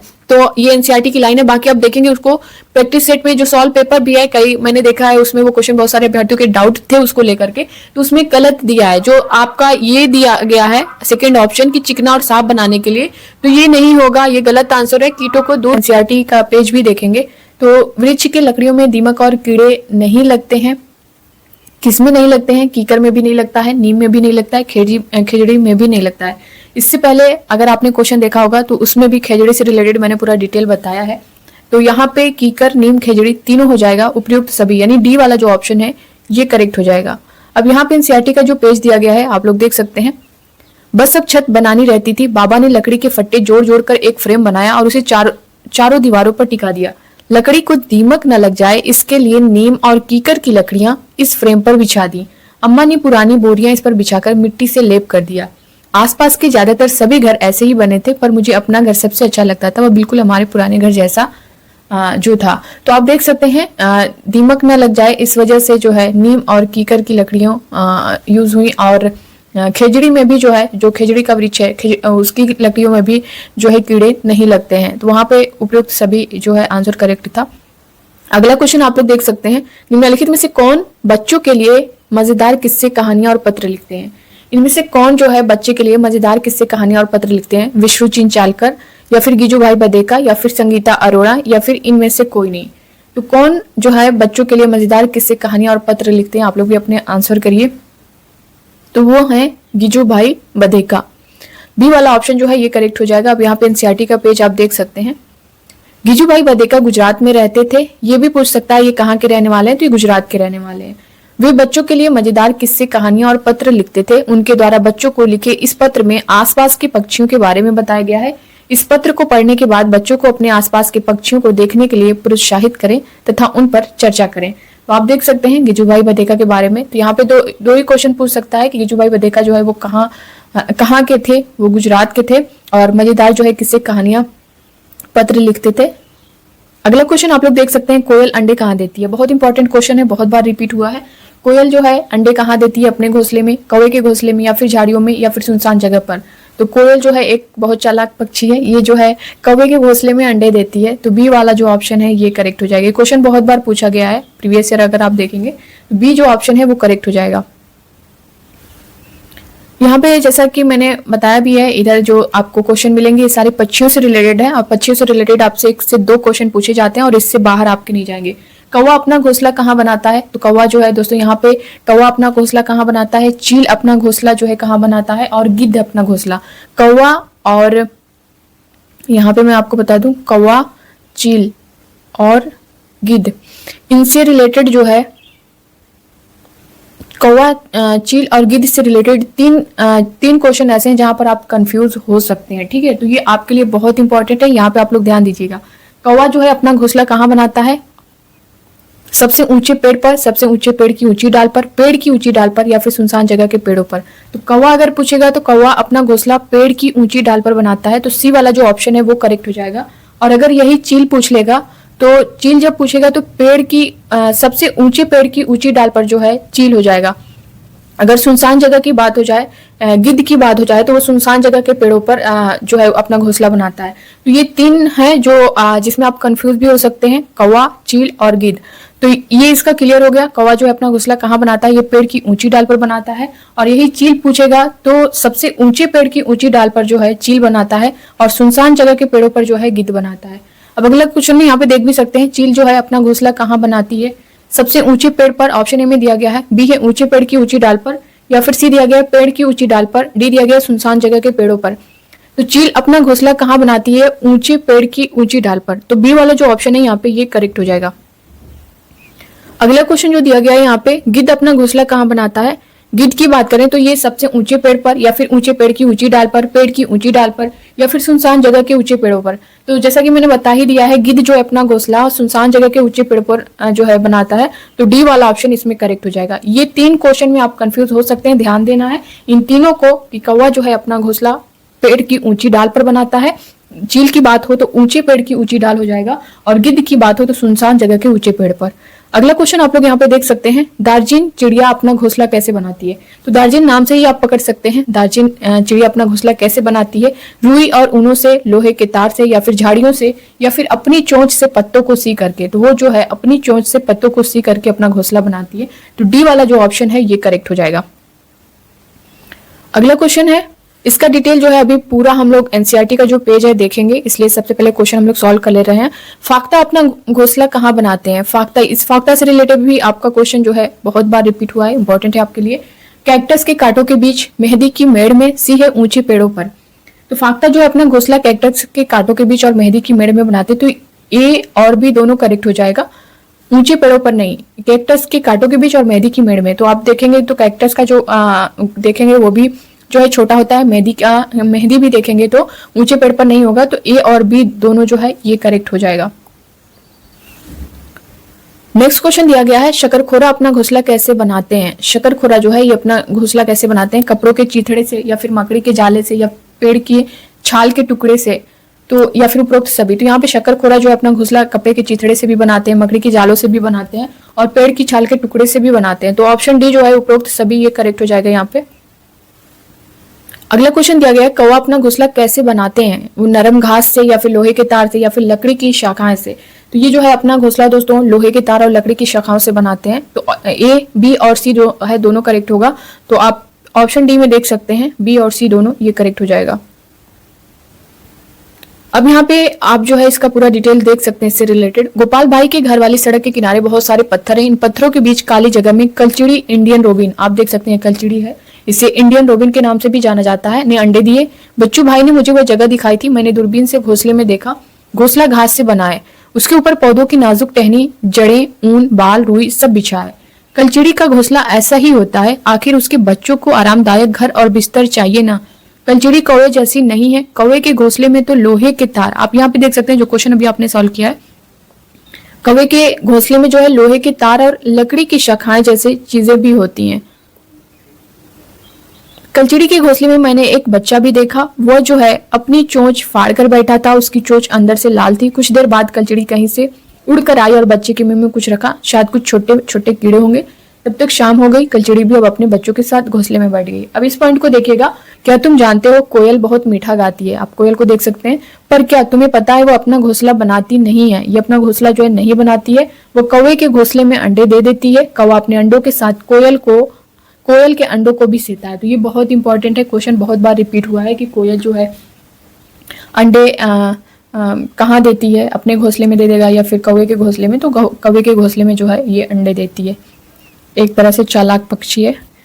अगला जो दिया गया है, नजदीक में एक छोटा सा पेड़ है, उसकी एक डाल से घोंसला लटका हुआ है, पक्षियों में भी कितना अंतर है। कौवा पेड़ की ऊंची डाल पर घोंसला बनाता है, आप देख सकते हैं जो लाइन अभी क्वेश्चन हम लोगों ने देखा है, कौवा जो है पेड़ की ऊंची डाल पर घोंसला बनाता है, जबकि फाख्ता कैक्टस के कांटों के बीच या मेहंदी की मेड़ में। गौरैया जो है आमतौर पर घर में या आसपास दिखाई देती है, आपने देखा होगा अपने घर में भी जो है कभी कभी देखने को मिलता है घर के आसपास में। तो घोंसला बना लेती है अलमारी के ऊपर या फिर आईने के पीछे, घर की दीवार के आले में। कबूतर भी ऐसे ही अपना घोंसला बनाता है पुराने मकान या खंडहरों में। बसंत गौरी जो गर्मियों में टुक टुक करते रहते हैं, पेड़ के तने में गहरा छेद बनाकर उसमें अंडे रखते हैं। कौन? बसंत गौरी की अगर बात आए, ये क्वेश्चन उठाया जाए तो ये जो टुक टुक करते हैं पेड़ के तने में गहरे छेद बनाकर उसमें अंडे रखते हैं। ये दार्जिन चिड़िया आप देख सकते हैं, ये जो अपने चोंच से पत्तों को सीलकर जो है अपना घोंसला बनाती है। दार्जिन चिड़िया का तो जैसे नाम वैसा काम, वो अपनी नुकीली चोंच से पत्तों को सी लेती है और उसके बीच में बनी थैलों को अंडे देने के लिए तैयार करती है, यही है उसका घोंसला। अब यहाँ पे अगला पॉइंट आप देख सकते हैं जो दिया गया है, शकरखोरा किसी छोटे पेड़ या झाड़ी की डाली पर अपना लटकता घोंसला बनाते हैं। उसी शाम हमने एक डाल से टंगा शकरखोरा का घोंसला देखा। क्या तुम जानते हो कि यह घोंसला किन चीजों से बनता है? घोंसले में बाल, बारीक घास, पतली टहनियां, सूखे पत्ते, रुई, पेड़ की छाल के टुकड़े और कपड़ों की चीथड़े होते हैं। यहाँ तक कि मकड़ी के जाले भी होते हैं। तो ये है शकरखोरा, आप देख सकते हैं इनका घोंसला जो है कैसे कैसे बनता है। तो इसमें से ऑप्शन में आपको दे सकता है, जैसा कि मैंने क्वेश्चन करवाया है अभी। अगला क्वेश्चन देख पा रहे होंगे यहाँ पे, ये आपके लिए बहुत इंपॉर्टेंट है। तुम वीवर पक्षी के बारे में ये बात जानते हो, सभी नर वीवर पक्षी अपने घोंसले बनाते हैं। मादा वीवर उन सभी घोंसलों को देखती है, उनमें से जो उसे सबसे अच्छा लगता है उसमें वही वह अंडे देती है। ये दोस्तों आपका 7 जुलाई को और 21 जनवरी को आपका जो सीटेट का पेपर हुआ था उसमें ये क्वेश्चन पूछा गया है। और इसमें सीधी यही लाइन दिया है पूरा टोटल। अगर आपको मैंने सॉल्व भी करवाया उस क्वेश्चन को, अगर आप देखना चाहें तो देख सकते हैं। जो 7 जुलाई का जो क्वेश्चन पूछा गया ईवीएस का और 21 जनवरी को जो पूछा गया, सभी क्वेश्चन को मैंने सॉल्व करवाया। अगर आप देखना चाहें उसे देख सकते हैं। यहाँ पे सभी नर वीवर पक्षी जो है सीधी यही पूरी लाइन उठाकर दिया है और इसमें से पूछा है कि वो कौन सा पक्षी है। तो वो कौन सा पक्षी है? वो वीवर पक्षी है। इसमें जो नर वीवर पक्षी होता है वो अपने घोंसले बनाते हैं। जो मादा वीवर पक्षी होती है उन सभी घोंसलों को देखती है, उसमें से जो सबसे अच्छा घोंसला उसको लगता है उसी में जो है वो अंडे देती है। और यही पूरी टोटल जो है आपका जो है क्वेश्चन जो है यही था। और उसमें से पूछा था कि वो कौन सा पक्षी है, तो वो वीवर पक्षी था। बहुत इंपॉर्टेंट है आपके लिए। अब यहाँ पे देख सकते हैं निम्नलिखित में से कौन पक्षियों के दुश्मन है जो इनके अंडे चुरा लेते हैं? कौवे या फिर गिलहरी या फिर चूहा बिल्ली, उपरोक्त सभी। तो कौन पक्षियों के दुश्मन है जो अंडे चुरा लेते हैं? तो कौवे भी हैं, गिलहरी भी हैं, चूहा बिल्ली भी है, ये सभी जो है अंडे चुरा लेते हैं। तो उपयुक्त सभी जो हो जाएगा, डी वाला जो ऑप्शन है ये करेक्ट हो जाएगा। अब यहाँ पे एनसीईआरटी का जो पेज है वो देख सकते हैं। आजकल सब पक्षी बहुत व्यस्त हैं। घोंसले बनाना और अंडे देना ये तो पहला कदम है। बड़ी मेहनत से बनाए गए घोंसले में बच्चों को ठीक से पालकर बड़ा करना बहुत मुश्किल काम होता है। पक्षियों के कई दुश्मन हैं, मनुष्य और दूसरे जानवर भी। कौवे, गिलहरी, बिल्ली और चूहे मौका देखते ही अंडे चुरा लेते हैं, कई बार घोंसले को भी तोड़ देते हैं। तो आप देख। तो दोस्तों ये था आज का सीटेट ईवीएस का मैराथन क्लास। आई होप कि आप सभी को क्लास इंपॉर्टेंट लगा होगा, हेल्पफुल लगा होगा। अगर ज़रा भी लगा होगा दोस्तों कि विजडम मास्टर की तरफ से, हमारी तरफ से आपके लिए कुछ मेहनत की गई है, तो प्लीज़ इस क्लास को ज़्यादा से ज़्यादा लोगों तक शेयर करिएगा। WhatsApp group, Facebook group, Telegram group, जहाँ जहाँ भी आप कर सकते हैं प्लीज़ आपसे रिक्वेस्ट है ज़रूर करिएगा। और जितने भी लोग आप लोग इस क्लास को देख रहे हैं, आप लोग प्लीज़ विजडम मास्टर चैनल को जो है सब्सक्राइब जरूर कर लीजिएगा। आपसे रिक्वेस्ट है, अगर आप कुछ देना चाहते हैं तो इतना कर दीजिएगा। प्लीज़ विजडम मास्टर चैनल को सब्सक्राइब जरूर कर लीजिएगा। और दोस्तों अगर आपको लग रहा है कि कुछ टॉपिक इसमें से छूट रहा है, वैसे मैंने पूरी कोशिश की है पूरा जो एनसीईआरटी है कवर करने की, फिर भी लग रहा होगा मैं फिर से चेक करूँगी। जहाँ जहाँ कुछ चीज़ें अगर लगेगा कि हाँ आपको इसकी ज़रूरत है तो मैं इसका पार्ट 2 भी दे दूंगी। जिस तरह से आप देख पा रहे होंगे कि क्वेश्चन का जो लेवल है थोड़ा बढ़ाया जा रहा है। तो अगर मुझे जहाँ लगेगा, जहाँ जहाँ पे कुछ चीज़ें आपको और इसमें ऐड की जाए तो मैं इसका पार्ट 2 भी दे दूंगी। बाकी अगर आपको लग रहा होगा कि हाँ ये टॉपिक है मैम, ये नहीं समझ में आ रहा है ये चीज़ें, तो आप लोग बिल्कुल जो है कमेंट बॉक्स में कमेंट करके ज़रूर बताइएगा। साथ ही मैप से रिलेटेड जो क्वेश्चन आपका 1 से 2 क्वेश्चन आता ही है, तो मैप का मैंने इसमें ऐड नहीं किया है, उसकी मैं अलग से क्लास दे दूंगी। मैप की हुई जो नृत्य से, संगीत से रिलेटेड आपका पूछा जाता है किसी भी स्टेट का कौन सा संगीत है, कौन सा नृत्य, इस तरह करके, तो वो भी जो इस तरह के छोटे छोटे हैं ना, वो जो एनसीईआरटी से अलग है। कुछ टॉपिक ऐसे हैं जो एनसीईआरटी में मेंशन नहीं है, उनसे हट के कुछ क्वेश्चन पूछ देता है, तो उनकी मैं अलग से वीडियो 5 मिनट की, 6 मिनट की इस तरह से दे दूंगी। आप लोग उससे देख लीजिएगा, जो भी चीज़ें हैं उससे कवर हो जाएंगी। बाकी जो भी आपके मन में होगा इससे रिलेटेड दोस्तों, आप लोग अपना फीडबैक ज़रूर दीजिएगा। आपको अगर लगेगा कि जो चीज़ें आपको चाहिए तो बिल्कुल आप लोग कमेंट बॉक्स में कमेंट करके आप लोग बिल्कुल बता सकते हैं।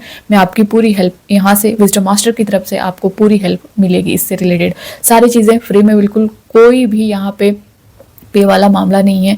जो कुछ भी आप कहेंगे दोस्तों कमेंट बॉक्स में, आपकी सभी चीज़ों का जो प्रॉब्लम है उसका समाधान किया जाएगा, उसका रिप्लाई किया जाएगा। तो आप लोग बिल्कुल जो भी चीज़ें आपको लग रही होंगी आप लोग कमेंट बॉक्स में कमेंट करके ज़रूर बताइएगा।